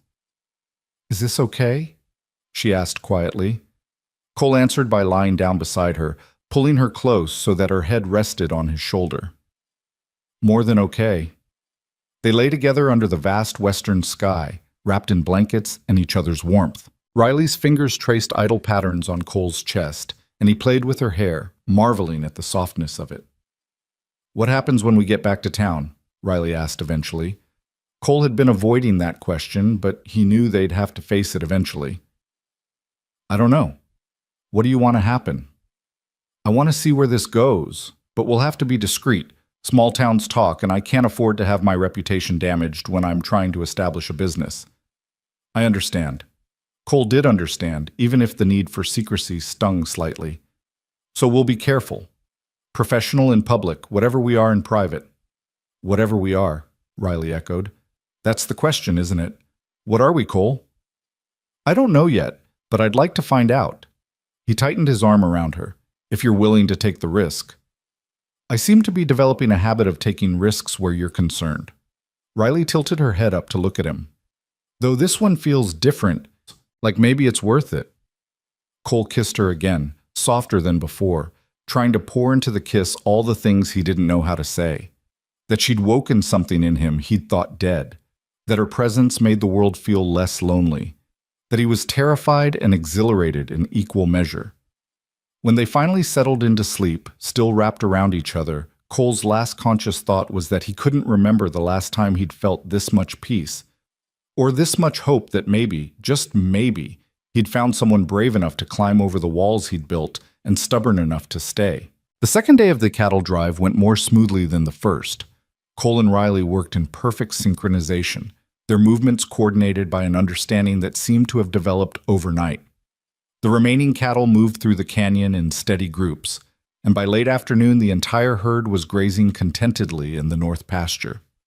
Cole sat on Jupiter, surveying their work with satisfaction. 300 head of healthy cattle, good water access, plenty of forage. It was everything he'd hoped for, accomplished in half the time it would have taken him alone. "We did it," Riley said, bringing Juniper alongside. Her face was flushed with exertion and pleasure, and there was a smudge of dirt across her cheek that Cole wanted to wipe away. "That's a good day's work." "More than good. We make a hell of a team." "We do." Riley's smile was bright and genuine. "Though I'm going to sleep for a week once we get back to town." They made camp one final time on Cole's property, at the line shack he maintained near the north pasture. It was a simple structure. One room with a wood stove, a rough-hewn table, 2 chairs, and a single bed built into the corner. Nothing fancy, but after days of sleeping on the ground, it felt like luxury. Cole started a fire in the stove while Riley tended the horses, and soon the small space was warming up against the cooling evening air. They shared a simple meal of beans and cornbread, their shoulders touching in the cramped quarters, neither bothering to maintain any distance. "I should probably sleep outside," Cole said, eyeing the single narrow bed. "Give you the cabin." "Don't be ridiculous. We've been sleeping beside each other for 3 nights already." Riley stood, stretching muscles that were clearly protesting the day's work. "Besides, that bed is barely big enough for 1 person, let alone 2. We'll have to share whether we want to or not." "Riley, oh, stop being noble. It doesn't suit you." She began unpacking her bedroll. "We're both adults. We can share a bed without it meaning anything more than practical sleeping arrangements. Except it did mean something more, and they both knew it." But Cole didn't argue as they prepared for sleep, moving around each other in the small space with an ease that suggested they'd done this 100 times before. The bed was indeed barely big enough for 1 person. With 2, they had no choice but to press close together, Riley's back tucked against Cole's chest, his arm draped over her waist. She fit against him perfectly, like she'd been designed specifically for this purpose. "Comfortable?" Cole asked, his voice rough. "Very." Riley laced her fingers through his. "This is nice. I'd forgotten how nice it is to just be close to someone without expectations or demands, just warmth and presence." "I never had it, not really." The admission came easier in the darkness. Even before Sarah's betrayal, our courtship was always about appearances, about doing things properly, meeting others' expectations. There was never just this, just being together because we wanted to be. Riley squeezed his hand. Then we're both learning something new. They fell asleep that way, wrapped around each other in the narrow bed, and Cole dreamed of possibilities he'd stopped letting himself imagine years ago. Morning came too soon. They had to return to town today, back to their separate lives and the careful distance they'd agreed to maintain in public.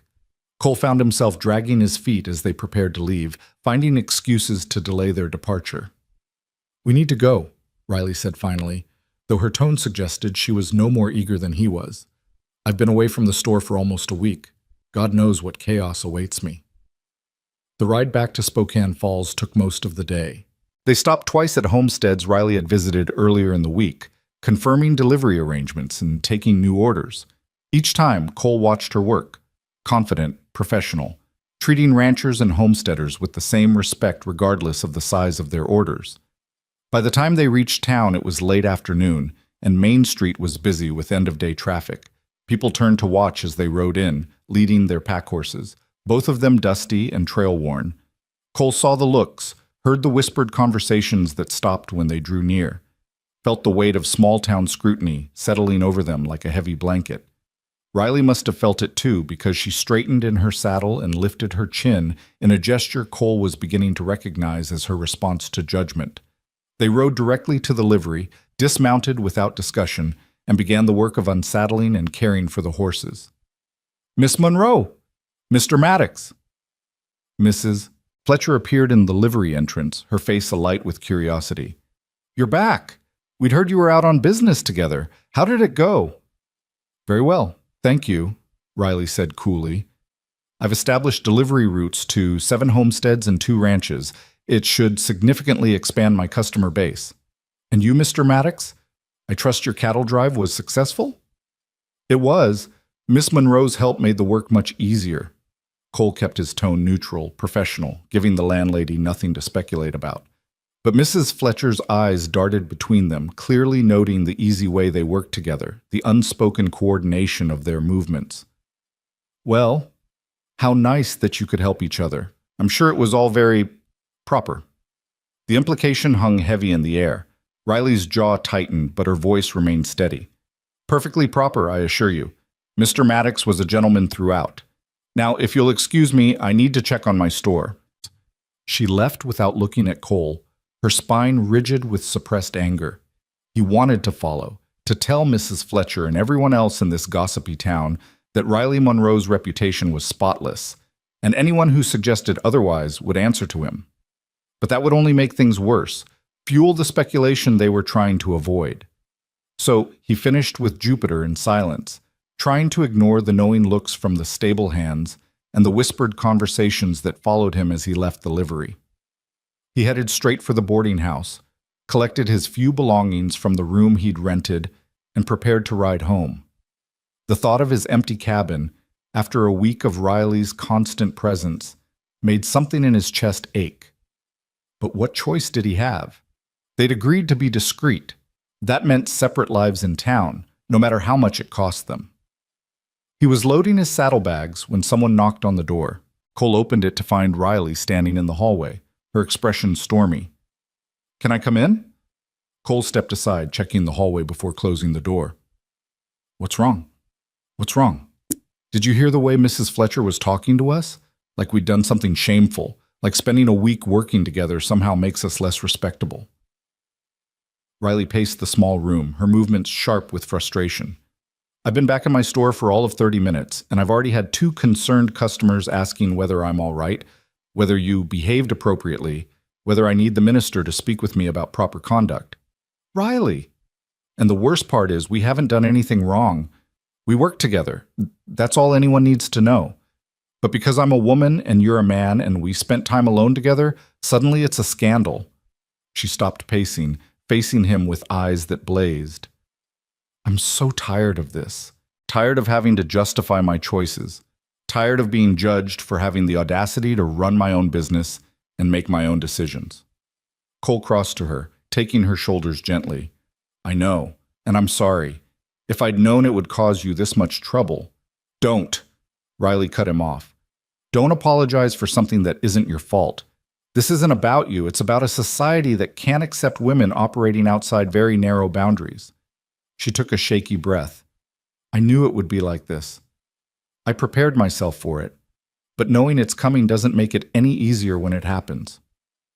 "What do you want to do?" "I want to tell them all to mind their own damn business, but that would just confirm their worst assumptions about me." Riley leaned into him, resting her forehead against his chest. "So instead, I'll smile and be polite and assure everyone that you were a perfect gentleman and nothing inappropriate occurred. And we'll pretend that what's growing between us doesn't exist." Cole wrapped his arms around her, feeling the tension in her body. "Is that what you really want?" "No, but it's what we agreed to." She pulled back to look at him. "Unless you've changed your mind." He thought about it seriously, about what it would mean to court Riley openly, to declare his intentions publicly. The town would talk, was already talking, but eventually they'd move on to some new scandal. And in the meantime, he and Riley could stop hiding, stop pretending that this thing between them was anything less than significant. "What if I have changed my mind?" Cole said slowly. What if I don't want to hide anymore? Riley's eyes widened. Cole, we talked about this.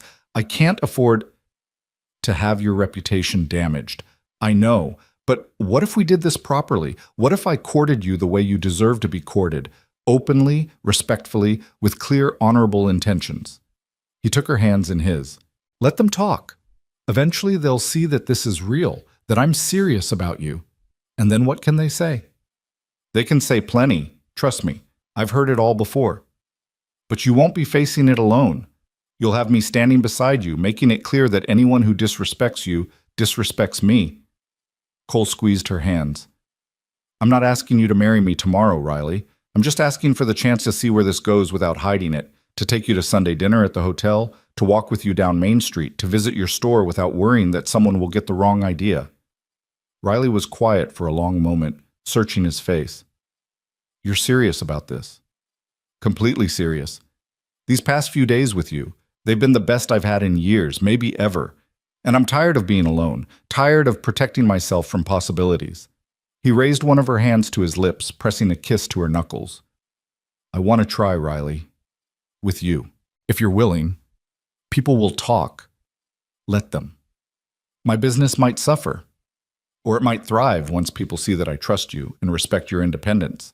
My endorsement carries weight around here, whether I like it or not. A small smile tugged at Riley's lips. You've really thought this through. I had 8 miles of riding to think about it, and every mile convinced me more that hiding what we're building is a mistake. Cole pulled her closer. So, what do you say, Miss Monroe? May I have the pleasure of courting you properly? The smile that spread across Riley's face was worth every risk, every potential complication. Yes, I'd like that very much. Cole kissed her then, long and thorough, pouring into it all the hope and fear and desperate wanting he'd been carrying since that night in the cave. When they finally broke apart, both were breathing hard. I should go, Riley said, though she made no move to leave. If we're doing this properly, we probably shouldn't be found alone in your room. Probably not, Cole released her reluctantly, though I wish you could stay. Soon, once we've established that this is a real courtship and not some sordid affair. She straightened her clothes, tucking stray wisps of hair back into her braid. When will I see you again? Tomorrow? I could come by the store in the afternoon, take you for a drive. That sounds perfect. Riley moved toward the door, then paused with her hand on the knob. Cole? Thank you for being willing to do this the right way, even though it would be easier to hide. Nothing about you has been easy, Riley Monroe, but it's been worth every difficult moment. After she left, Cole finished packing and rode home through the gathering dusk. The cabin felt emptier than usual when he arrived, the silence more oppressive, but there was also a lightness in his chest that hadn't been there before. The knowledge that he wasn't alone anymore, that someone was waiting for him back in town. He spent the next morning catching up on ranch work he'd neglected during the cattle drive, but his mind kept wandering to Riley, to the way she looked in the early morning light, to the sound of her laugh, to the feeling of her hand in his. He rode into town that afternoon freshly washed and wearing his best shirt, feeling absurdly nervous for someone who'd already kissed the woman he was courting. But this was different.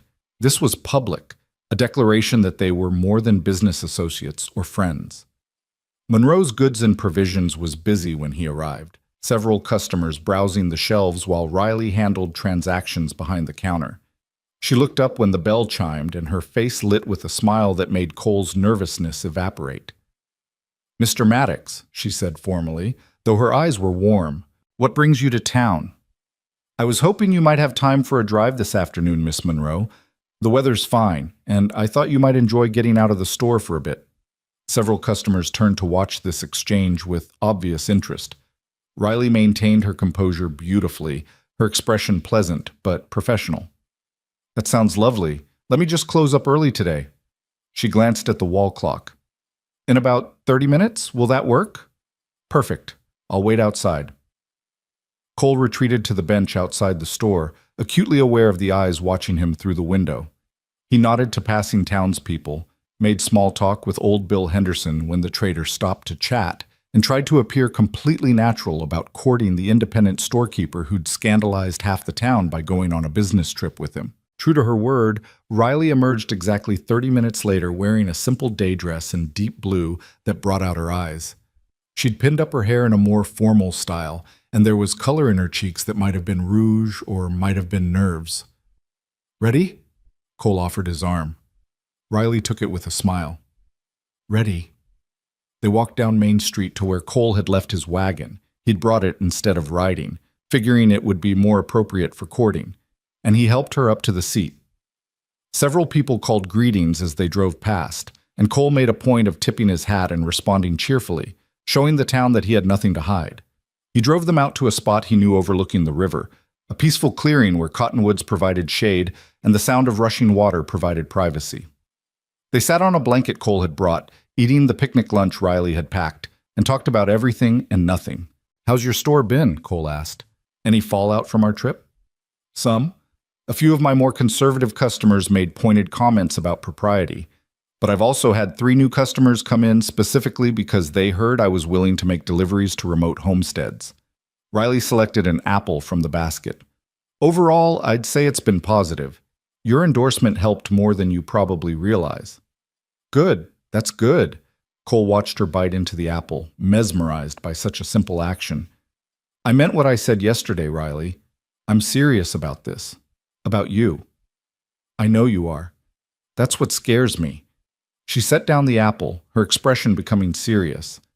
"The last time someone said they were serious about me, it ended with him trying to sell my father's ranch without my permission. Forgive me if I'm a little gun-shy about trust. I'm not him. I know that too. Logically, I know it. But there's a difference between knowing something and believing it deep down where it counts." Riley twisted her hands in her lap. "I want to believe you, Cole. I want to trust that this is real and that you won't wake up one morning and decide I'm too much trouble, too independent, too unwilling to fit the mold of what a proper woman should be." Cole set aside his own food and took her restless hands in his. "Riley, look at me." When she met his eyes, he continued, "I'm not asking you to change. I don't want you to fit any mold. What I want is you, exactly as you are. Stubborn and independent and capable and completely unwilling to let anyone tell you who you should be. You say that now, Dad, and I'll say it tomorrow, and the day after that, and every day after, until you believe it." He raised one of her hands to his lips. "I'm not perfect, Riley. I'll make mistakes. I'll probably be overprotective sometimes, or say the wrong thing, or not understand why something matters to you. But I promise I'll always listen. I'll always respect your choices, even when I don't agree with them. And I'll never ever try to control you or take away your independence." Tears shimmered in Riley's eyes. "That's all I've ever wanted. Someone who sees me as an equal partner, not as property to be managed or a problem to be solved." "Then that's what I'll be. Your partner. Your equal." Cole brushed a thumb across her cheek, catching a tear that had escaped. "And if I ever forget, you have my permission to remind me forcefully." Riley laughed through her tears. "Oh, I will. Trust me on that." They spent the rest of the afternoon by the river, talking and laughing and slowly building the foundation of something that might become permanent. When Cole finally drove Riley back to town, the sun was setting and painting the sky in shades of gold and pink. "Same time next week?" he asked as he helped her down from the wagon. "I'd like that." Riley glanced around. The street was mostly empty at this hour, then stood on her toes and pressed a quick kiss to his cheek. "Thank you for today. For all of this." "The pleasure was entirely mine, Miss Monroe." Cole watched her enter her store before driving to the livery, a smile tugging at his lips. They were doing this, really doing this, building something real and honest and, if he let himself hope, potentially permanent. The next weeks fell into a pattern. Cole would ride into town twice a week, always in the afternoon when Riley could take a break from the store. Sometimes they'd go for drives, sometimes they'd just walk through town or sit on the bench outside her store and talk. Always in public, always proper, showing Spokane Falls that their courtship was respectable and their intentions honorable. The gossip gradually died down as people got used to seeing them together. A few of Riley's customers remained coolly disapproving, but most seemed willing to accept that the storekeeper and the rancher were courting seriously. On Sundays they attended church together, sitting in the back pew where Cole had always sat alone. Riley would slide in beside him, their shoulders touching, and he'd marvel at how natural it felt to have her there. After services, they'd walk to the hotel for Sunday dinner, joining the other respectable couples of Spokane Falls in the ritual of the week's best meal. Doc Patterson made a point of congratulating Cole on his excellent taste and warning Riley that ranchers made difficult husbands. Mrs. Fletcher watched them with sharp eyes but seemed mollified by their proper behavior. Even Bill Henderson, who'd been skeptical at first, admitted that Riley was good for Cole and that maybe the town needed more independent-minded women. But the best times were the quiet moments stolen away from prying eyes. Evening walks that stretched long after darkness fell, conversations on Riley's small porch above the store, stolen kisses in the shadows between buildings. They were careful, always aware of potential observers, but the connection between them deepened with each passing day. Cole found himself planning his weeks around his visits to town, found excuses to need supplies from Riley's store, found reasons to extend each visit for just a few more minutes. His ranch work didn't suffer. If anything, he worked more efficiently, motivated by the reward of time with Riley waiting at the end. And Riley bloomed under the attention. The wariness in her eyes gradually faded, replaced by genuine warmth and trust. She laughed more easily, touched him more freely, let him see sides of herself she'd clearly kept hidden for years. 2 months after their cattle drive, Cole rode into town on a Wednesday afternoon instead of his usual Thursday, carrying a package wrapped in brown paper. He found Riley in her store helping a customer select fabric and waited patiently until they were alone. "This is a surprise," Riley said, coming around the counter to greet him properly. "Is everything all right?" "Everything's fine. Better than fine." Cole held out the package. "I brought you something." Riley took it with curious eyes, carefully unwrapping the paper to reveal a book, a brand new copy of a novel she'd mentioned wanting weeks ago. Her eyes widened with delight. "Cole, you remembered! I only mentioned this once. I remember everything you tell me." He watched her flip through the pages with gentle fingers. "You said you used to read novels when you lived in Oregon, but you sold most of your books before moving here. I thought maybe you'd like to start rebuilding your collection." "It's perfect." Riley looked up at him, her eyes suspiciously bright. "Thank you. No one's given me a gift like this in years." Then they were fools. Cole took a step closer, emboldened by the empty store. "Riley, I need to ask you something." "All right. I know we've only been courting for 2 months. I know the proper thing would be to wait longer, make sure we're compatible, let the town get completely used to seeing us together." He took her free hand in his. "But I'm not a patient man, and I'm tired of pretending I have any doubts about what I want." Riley's breath caught. "Cole, I'm not proposing, not yet, but I want you to know that's where this is heading if you'll have me. I want to build a life with you, Riley. I want to wake up next to you every morning and fall asleep beside you every night. I want to work alongside you, whether that's on my ranch or in your store or some combination of both. I want to be your partner in every sense of the word." "That's what I want too," Riley said softly. "I've been afraid to admit it, even to myself. Afraid that wanting it would somehow jinx it, make it disappear like every other good thing in my life. But I do want it. I want you." Cole cupped her face in his hands, thumbs brushing along her cheekbones. "Then when I do propose, properly, with a ring and all the traditional trappings, what will your answer be?" "Yes." The word came without hesitation. "My answer will be yes." He kissed her then, there in her store with the afternoon sunlight streaming through the windows, pouring into it all the promise and hope he'd barely let himself feel. Riley kissed him back with equal fervor, the book falling forgotten to the counter as her arms came up to circle his neck. When they finally broke apart, both breathless and grinning, Cole rested his forehead against hers. "I love you, Riley Monroe. I probably have since you took Jupiter's reins out of my hands and refused to let me be stubborn about my own injury. I love you too. Though I think I might have fallen a little bit in love during the cattle drive, watching you work and realizing you saw me as an equal." Riley's smile was radiant. "When will you do it? The official proposal?" "Soon. I need to save up for a proper ring. You deserve better than some hastily purchased band from the general store." Cole pressed a kiss to her forehead. "And I want to do it right. Somewhere meaningful. Somewhere that feels like us." I'll wait. Riley pulled him down for another kiss. I've waited this long for someone who sees me for who I really am. I can wait a little longer for everything to be perfect. They spent the rest of that afternoon planning a future that felt suddenly, gloriously real. They talked about how they'd manage 2 properties and 2 businesses, about whether Riley would keep the store or sell it, about children and what they teach them about independence and partnership.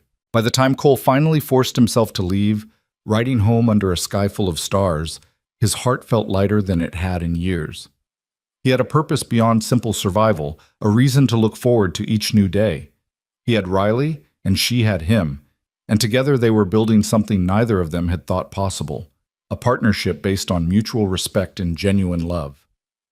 The cabin didn't feel quite so empty that night, because Cole knew it was temporary, that soon it would be filled with Riley's presence, her laughter, her strength.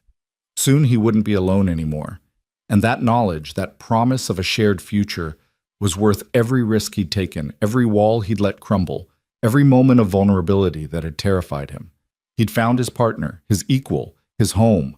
Now he just needed to figure out how to propose in a way that would do justice to the extraordinary woman who'd taken his reins and his heart with equal confidence. Cole spent the next 3 weeks working harder than he'd ever worked in his life. Every spare moment that wasn't devoted to essential ranch work or visiting Riley went toward a project that consumed his thoughts and energy. He rode into Cheney twice to sell some of his best steers, using the money to purchase materials and hire skilled craftsmen for specific tasks he couldn't handle alone. Riley noticed the change immediately. On their next Sunday together, as they walked along the river after church, she called him on it. "You're distracted," she said, studying his face, "and you've got sawdust in your hair. What are you building?" "Can't tell you. It's a surprise." "I don't like surprises." "You'll like this one." Cole brushed a kiss across her temple. "Trust me?" Riley sighed but nodded. "I trust you, though I reserve the right to be annoyed if this surprise takes too much longer. I miss having your full attention." "Just a few more weeks. I promise it'll be worth the wait." What Cole was building was an addition to his cabin, 2 rooms that would transform his bachelor quarters into a proper home. A bedroom with space for a real bed and a wardrobe, and a sitting room with windows that faced east to catch the morning light. He was also expanding the kitchen area, adding shelves and a better stove, and a table large enough for a family. The work was backbreaking. He spent dawn to dusk cutting timber, hauling stone, fitting joints, and laying floorboards. His hands became covered in splinters and calluses, his back ached constantly, and he fell into bed each night too exhausted to dream. But every board he placed, every nail he drove, brought him closer to the moment when he could bring Riley here and show her what he'd built. A home worthy of her, a place where they could start their life together. The craftsman he'd hired, a Norwegian carpenter named Lars who'd settled in Cheney, came out twice to help with the more complex joinery and to ensure the roof wouldn't leak. He worked in companionable silence mostly, offering advice when asked, but otherwise letting Cole pour his energy into the construction. "You build this for a woman," Lars observed one afternoon, his accent thick but his meaning clear. "A special woman, I think." "Very special," Cole agreed. "Then you build it right, with love in every board." Lars ran his hand along a door frame, checking its alignment.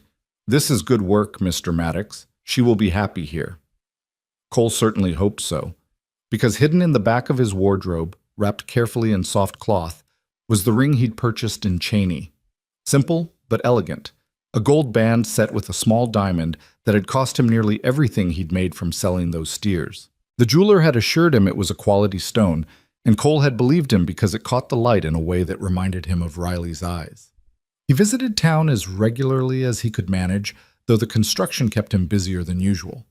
Riley accepted his absences with good grace, though he could see the questions in her eyes every time he arrived, covered in dust and obviously exhausted.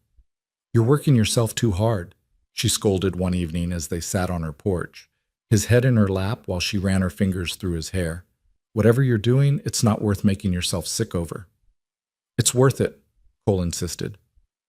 "I promise, Riley. Just a little longer." She bent to kiss him, soft and sweet. "I'm holding you to that promise, Cowboy." The construction took exactly 5 weeks from start to finish, When Lars pronounced the work complete and accepted his final payment, Cole stood in the middle of his expanded cabin and felt something close to pride. The space still smelled of fresh-cut pine and new paint, but it was solid and well-built and ready to become a home. He spent an entire day cleaning obsessively, removing every trace of construction dust, arranging furniture he'd built or purchased, hanging curtains that Riley's friend from the dry goods store had helped him select. When he was finished, the cabin looked nothing like the bachelor quarters it had been just weeks ago. Now it looked like a place where two people could build a life together. Cole rode into town the next day dressed in his best clothes, the ring box a solid weight in his vest pocket. His heart hammered against his ribs as he tied Jupiter outside Monroe's store and pushed through the door.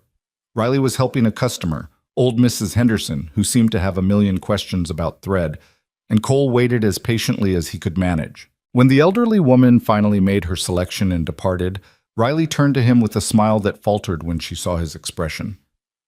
"What's wrong? You look like you're about to face a firing squad." "Nothing's wrong. Everything's right, actually." Cole took her hands, feeling them tremble slightly in his grip. Or maybe that was his own trembling. "Riley, can you close the store? I need to take you somewhere." "Now? It's the middle of the afternoon. Please, it's important." Something in his voice must have convinced her because Riley flipped the sign to closed and grabbed her shawl.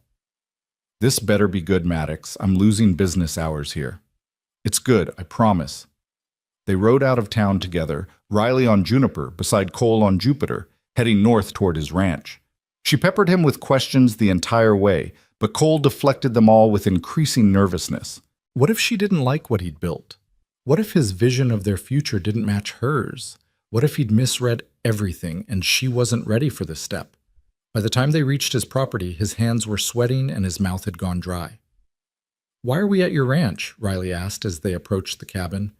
Then she stopped, staring. "Cole, what did you do?" The cabin was clearly larger than it had been, the new construction obvious even to a casual observer. But it was more than that.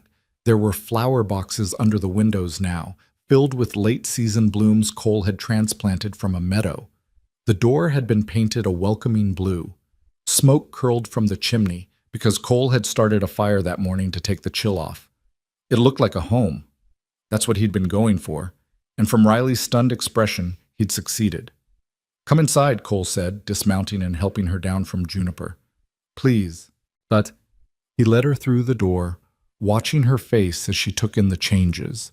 The expanded kitchen with its new stove and spacious table.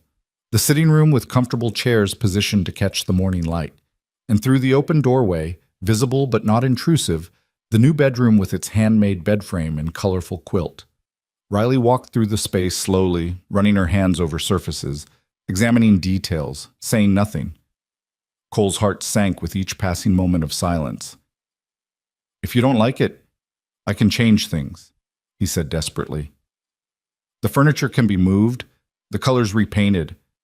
I thought, it's perfect," Riley interrupted, her voice thick with emotion. She turned to face him, tears streaming down her face.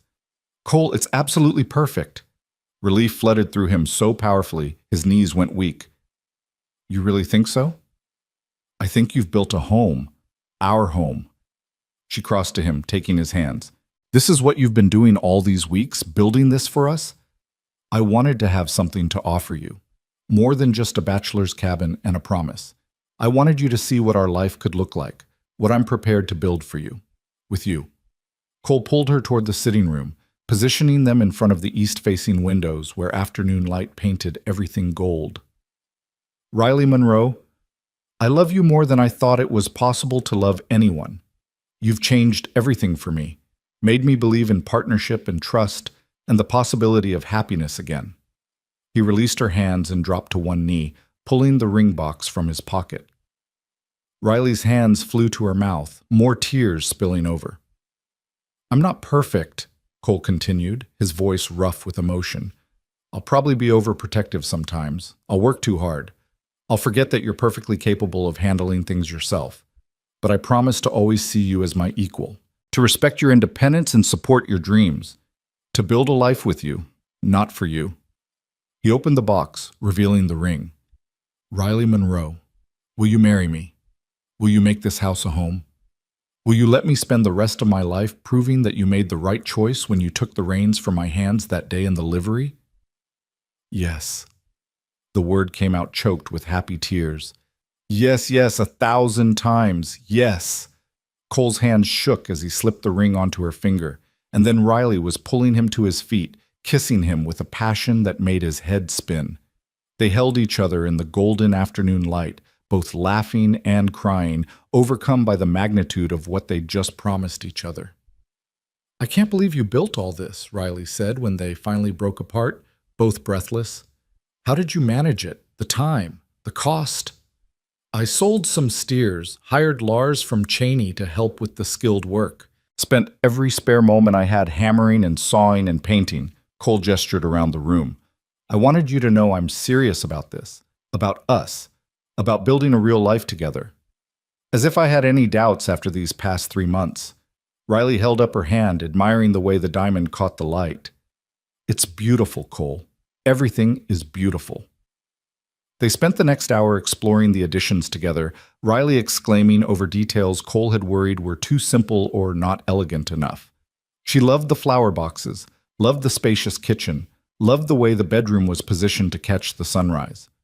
We could move your bed from town, Cole suggested, and any furniture you want to keep from your apartment. Make this space truly ours instead of just mine. I'd like that. Riley ran her hand along the new table, her expression thoughtful. What about the store? We haven't really talked about what happens to it after we marry. That's your decision. If you want to keep running it, we'll figure out how to make that work. If you want to sell it and focus on the ranch, that's fine too. Or maybe there's some combination, deliveries to homesteads a few days a month, someone else managing day-to-day operations. Cole took her hand. I meant what I said, Riley. I'm not going to make decisions about your life without you. We're partners. Partners, Riley repeated, smiling. I like the sound of that. And I think I'd like to keep the store, at least for now. Maybe hire someone to help manage it so I'm not tied to the counter every day. I enjoy the business side, connecting with customers, managing inventory, the challenge of making it profitable. Then that's what we'll do. Cole pulled her close. When should we marry? I know traditionally there should be a longer engagement, but I'm not feeling particularly traditional at the moment. Riley laughed against his chest. Neither am I. What about 3 months? That gives us time to plan a proper ceremony, for me to arrange things with the store, for you to finish any last preparations here. 3 months, Cole did the mental calculation. That would be December, a winter wedding. Is that all right? I know it's not the most romantic season. It's perfect. Everything about this is perfect. He kissed the top of her head. Though we should probably tell people soon, Mrs. Fletcher will be insufferable if she finds out from someone else. They rode back to town as the sun was setting, both glowing with happiness that was impossible to hide. They went straight to the boarding house, where Mrs. Fletcher answered their knock with curiosity written all over her face. Mr. Maddox, Miss Monroe, what brings you both here at this hour? We have news, Riley said, holding up her left hand to display the ring. Cole and I are engaged. We'll be married this December. Mrs. Fletcher's shriek of delight probably woke half the boarding house. Within minutes, she'd gathered every resident she could find, and Cole found himself shaking hands and accepting congratulations while Riley was pulled into excited conversations about wedding plans. The news spread through Spokane Falls like wildfire. By the next morning, everyone in town knew that the rancher and the storekeeper were officially engaged. Some people were genuinely happy for them, others remained skeptical, but most seemed willing to accept that the match was happening whether they approved or not. Doc Patterson cornered Cole at the general store, a knowing smile on his weathered face. Knew it would come to this the moment I saw you two together in my back room. You're good for each other, Maddox. Don't mess it up. I'll do my best not to. See that you do. Riley's one of the best things to happen to this town in years. We'd hate to lose her because you turned out to be an idiot. It was probably the closest thing to a blessing Cole was going to get from the old doctor, and he accepted it with grace. The next 3 months were a whirlwind of preparation. Riley hired a young widow named Margaret to help manage the store, training her on inventory and customer service while gradually stepping back from daily operations. She also began moving her belongings to the ranch, slowly transforming Cole's bachelor quarters into a space that reflected both of them. Cole, meanwhile, worked on final improvements to the property. He built a proper barn to replace the aging structure that had served him for years, expanded the corral, and even constructed a small workshop where Riley could pursue the woodworking hobby she'd mentioned loving as a child. They also made several trips back to the homesteads Riley had visited during their original business partnership, both of them together this time. They brought wedding invitations, delivered supplies, and shared their news with families who'd become customers and friends. Frank and Martha Peterson were particularly delighted, Martha insisting on baking the wedding cake herself. The other homesteaders offered various contributions: fresh flowers, music for the reception, their best wishes for a long and happy marriage. As December approached and the wedding date drew near, Cole found himself increasingly grateful for the community that had formed around them. People who'd been skeptical of Riley's independence or suspicious of Cole's intentions had gradually come around, won over by the obvious strength of their partnership. The wedding took place on a surprisingly mild December afternoon, held in the small church where Cole and Riley had sat together every Sunday for months. The pews were packed with townspeople, ranchers, homesteaders, and friends from as far away as Cheney. Riley wore a simple dress of cream-colored silk that her mother had sent from Oregon, a peace offering, perhaps, or an acknowledgement that Riley's choices had led to happiness. Her hair was arranged in an elegant style Cole had never seen before, and she carried a bouquet of winter evergreens and dried flowers. She was the most beautiful thing Cole had ever seen. As he stood at the altar watching her walk toward him, Cole's mind flashed back to that day in the livery. The day a woman with sharp blue eyes and capable hands had taken the reins from him and refused to let him suffer through his own stubbornness. The day his carefully ordered, deliberately solitary life had begun to crack open. He'd been so afraid then. Afraid of vulnerability, of trust, of letting anyone see past his defenses. And Riley had walked right through those defenses like they were paper, seeing him clearly and choosing him anyway. The minister began the ceremony, but Cole barely heard the words. He was too focused on Riley's face, on the love shining in her eyes, on the way her hand trembled slightly when he took it in his. "Do you, Cole Maddox, take this woman to be your lawfully wedded wife?" "I do." The words came easily, without hesitation. "And do you, Riley Monroe, take this man to be your lawfully wedded husband?" "I do." Riley's voice was steady and sure. "Then by the power vested in me, I now pronounce you husband and wife. Cole, you may kiss your bride." Cole cupped Riley's face in his hands and kissed her thoroughly, pouring into it all the love and promise and hope he carried. The church erupted in applause and cheers, but Cole barely noticed. His entire world had narrowed to this moment, this woman, this life they were beginning together. The reception was held at the hotel, where tables had been pushed back to create space for dancing and celebrating. Martha Peterson's cake was magnificent, 3 tiers decorated with winter flowers made of frosting. There was music from a fiddle player who'd traveled from Cheney, food enough to feed everyone twice over, and toasts that ranged from heartfelt to hilarious. Doc Patterson raised his glass and proclaimed that he'd known from the start they were perfect for each other, conveniently forgetting his initial skepticism. Mrs. Fletcher dabbed at her eyes and announced that she'd never seen a more devoted couple. Even Bill Henderson admitted that maybe independent women weren't so bad after all, especially ones who could handle cattle as well as account books. As the evening wore on and the dancing began, Cole pulled Riley onto the floor for their first dance as husband and wife. They moved together easily, naturally, their bodies knowing each other's rhythms after months of working side by side. "Happy?" Cole asked, his lips close to her ear. "Deliriously happy." Riley tilted her head back to look at him.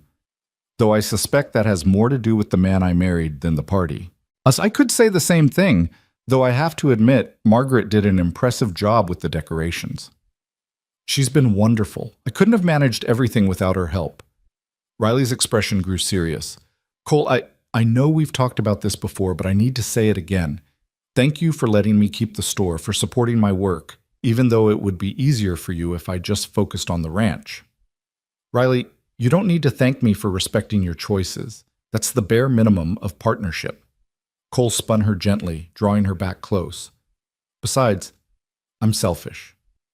I like that you're happy, that you're challenged, that you get to use all that brilliant business sense. A bored Riley would be a dangerous Riley. She laughed, the sound bright and joyful. You're probably right about that. They danced until Cole's still healing ribs protested the movement, then stood on the sidelines watching their friends and neighbors celebrate. Frank Peterson attempted an enthusiastic polka with his wife. Doc Patterson scandalized everyone by dancing with the young schoolteacher, and Mrs. Fletcher held court in the corner, no doubt already composing the gossip she'd share for weeks to come. As midnight approached, Cole and Riley finally made their escape, slipping out of the hotel and into the wagon Cole had prepared earlier. They drove through the quiet streets of Spokane Falls, both exhausted but too energized to feel it, heading north toward the ranch that was now truly their home. I can't believe we're married, Riley said, leaning against Cole's shoulder. This morning I woke up as Riley Monroe, and now I'm Riley Maddox. How does it feel? Right. Terrifyingly right, in a way I didn't expect. She looked up at him. Is that strange, to feel like this is exactly where I'm supposed to be? Not strange at all. I feel the same way. Cole pressed a kiss to her temple. Like everything in my life led to this moment. Like all the pain and mistakes and fear were worth it, because they brought me to you. They reached the ranch as stars wheeled overhead in brilliant patterns, the cabin warm and welcoming with light glowing from its windows. Cole had left a fire burning in the stove before they departed that morning, and he'd arranged for one of the neighboring ranch hands to make sure it stayed lit throughout the day. He helped Riley down from the wagon, then surprised her by sweeping her into his arms and carrying her over the threshold. She laughed and protested that it was unnecessary, but Cole could see the pleasure in her eyes. Humor me, he said. I've been waiting my entire life to carry my wife into our home. Let me have this moment. All right, Cowboy, but don't throw out your back. I need you functional for ranch work. Cole carried her through the sitting room and into their bedroom, setting her gently on the bed they'd share for the rest of their lives. The room was lit with candles he'd arranged earlier, their warm glow making everything soft and golden. You're quite the romantic when you want to be, Riley observed, looking around with obvious delight. Only for you. Cole sat beside her, taking her hand and running his thumb over the wedding band that now accompanied her engagement ring. Riley Maddox. I like the sound of that. So do I. She leaned into him, and they sat together in comfortable silence, letting the magnitude of the day settle over them. Cole? Do you remember what you said to me in the cave during that storm, about being tired of protecting yourself from something that might never happen? I remember. I'm glad you stopped protecting yourself. I'm glad you took the risk. Riley turned to face him fully. Because you were absolutely worth the risk, Cole Maddox. You're worth everything. Cole kissed her then, deep and thorough, and the candles burned low as they explored this new dimension of their partnership. They'd been building toward this moment for months, through trust earned and fears overcome, through honest conversations and shared work, through the slow revelation of two people learning that vulnerability wasn't weakness and that partnership could be strength. The months that followed their wedding were full of adjustment and discovery. Riley split her time between the store and the ranch, gradually trusting Margaret with more responsibility while maintaining her role in the business she'd built. Cole discovered that having a partner made ranch work both easier and more enjoyable, and that Riley's strategic mind was an asset when planning improvements or solving problems. They developed routines and rhythms, learned each other's habits and preferences, navigated the inevitable small conflicts that arose when two independent people tried to build a shared life. Sometimes Riley's need for order clashed with Cole's more relaxed approach. Sometimes Cole's protective instincts triggered Riley's fierce independence. But they talked through every issue, refusing to let resentments fester, always coming back to the foundation of respect and love they'd established. Spring brought new challenges and new joys. Riley discovered she was pregnant just as the first wildflowers began blooming in the meadows.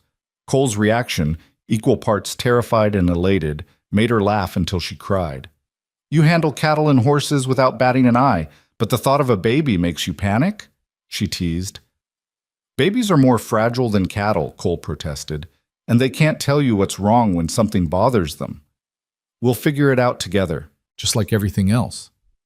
And they did. When Riley's pregnancy made riding difficult, Cole took over more of the ranch work while she focused on the store and managing their household. When Cole worried obsessively about her health, Riley reminded him that women had been having babies since the dawn of time, and she was perfectly capable of handling it. Their daughter was born on a crisp October morning, arriving with a lusty cry that announced her presence to the entire ranch. Cole held his newborn child with shaking hands, marveling at her tiny fingers and perfect features, completely undone by the magnitude of what he and Riley had created together. "What should we name her?" Riley asked from the bed, exhausted but radiant. Cole thought for a long moment, then smiled. "What about Sarah? After my grandmother, not the other one. My grandmother was strong and kind and didn't take nonsense from anyone. She would have liked you." "Sarah Maddox." Riley tested the name, then nodded. "It's perfect." They raised their daughter with the same partnership they brought to everything else. Cole changed diapers and walked the floor with a colicky baby at 3 in the morning. Riley taught Sarah to read by the time she was 4 and took her on delivery runs once she was old enough to sit a horse. They showed her by example what it meant to be equals, to respect each other's strengths, to build something together that was greater than what either could accomplish alone. More children followed, a son named William, then another daughter they called Rose. The cabin they'd expanded for 2 people somehow accommodated 5, full of noise and laughter and the chaotic joy of family life. Riley eventually sold the store to Margaret, who'd proven herself more than capable of managing it independently. But Riley maintained her delivery routes, taking supplies to remote homesteads a few times each month, often bringing the children along to teach them about business and independence and the importance of serving their community. Cole expanded the ranch gradually, hiring reliable hands as the operation grew, but never so much that it stopped being a family business. He taught his son and daughters to work cattle, to read the weather, to understand the land and respect its rhythms. But more importantly, he taught them by example how to treat partners with respect, how to value competence over gender, how to build lives based on choice rather than expectation. Years passed. Sarah grew into a young woman who combined her mother's sharp mind with her father's steady determination. She announced at 16 that she intended to study business in Portland, and both her parents supported the decision without hesitation. William proved to have a gift for working with animals and took over more of the ranch operations as Cole aged. Rose discovered a talent for painting and filled the house with her artwork. Through it all, Cole and Riley's partnership remained the foundation of everything. They still worked side by side, still talked through problems and celebrated victories together, still found moments to steal away from children and responsibilities to remember why they'd chosen each other. On their 20th anniversary, Cole took Riley back to the ridge where he'd first seriously considered proposing, where he'd imagined what their life might look like.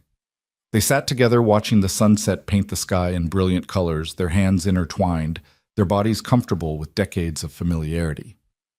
"Do you ever regret it?" Cole asked. "Choosing this life instead of staying independent, answering to no one but yourself?"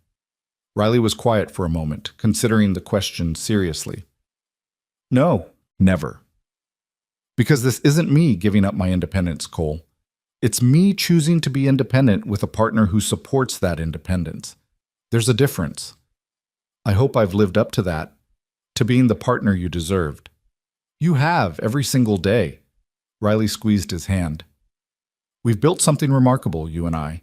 Not just this ranch or our children, but a life based on genuine partnership. That's rarer than you might think." Cole pulled her close, breathing in the familiar scent of her hair, feeling the solid warmth of her body against his. 20 years since that day in the livery when she'd taken his reins and refused to let him be stubborn about his own need. 20 years of partnership and love and building something neither of them could have created alone. "Do you remember what you said to me in the cave?" Riley asked, "about being tired of being scared?" "I remember everything about that night." "I'm glad you stopped being scared. I'm glad we both did." She tilted her head up to look at him. "Because look what we built by being brave." Cole looked out over the ranch they'd expanded together, thought about the children they'd raised and the life they'd created, and felt a contentment so deep it almost hurt.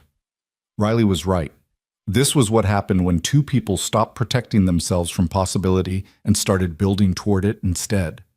The sun dipped below the horizon, painting the world in shades of gold and amber. In the distance, Cole could hear his son calling the cattle in for the evening, his daughter's laughter floating from the house, the familiar sounds of home and family and a life well lived.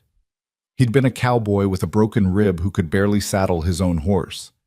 She'd been a woman determined to build something on her own terms. Together they'd become more than either had imagined possible, true partners in every sense of the word, building a legacy that would outlast them both. And long after they were gone, people in Spokane Falls still told the story of the stubborn rancher and the independent storekeeper who'd found each other at exactly the right moment when both were brave enough to take the reins of their own happiness and ride toward a future they built together. It was a good story, a true story, the kind of story that proved sometimes the best things in life came from taking risks, letting walls crumble, and trusting that the person reaching for your hand would hold it steady through every storm and every triumph that followed.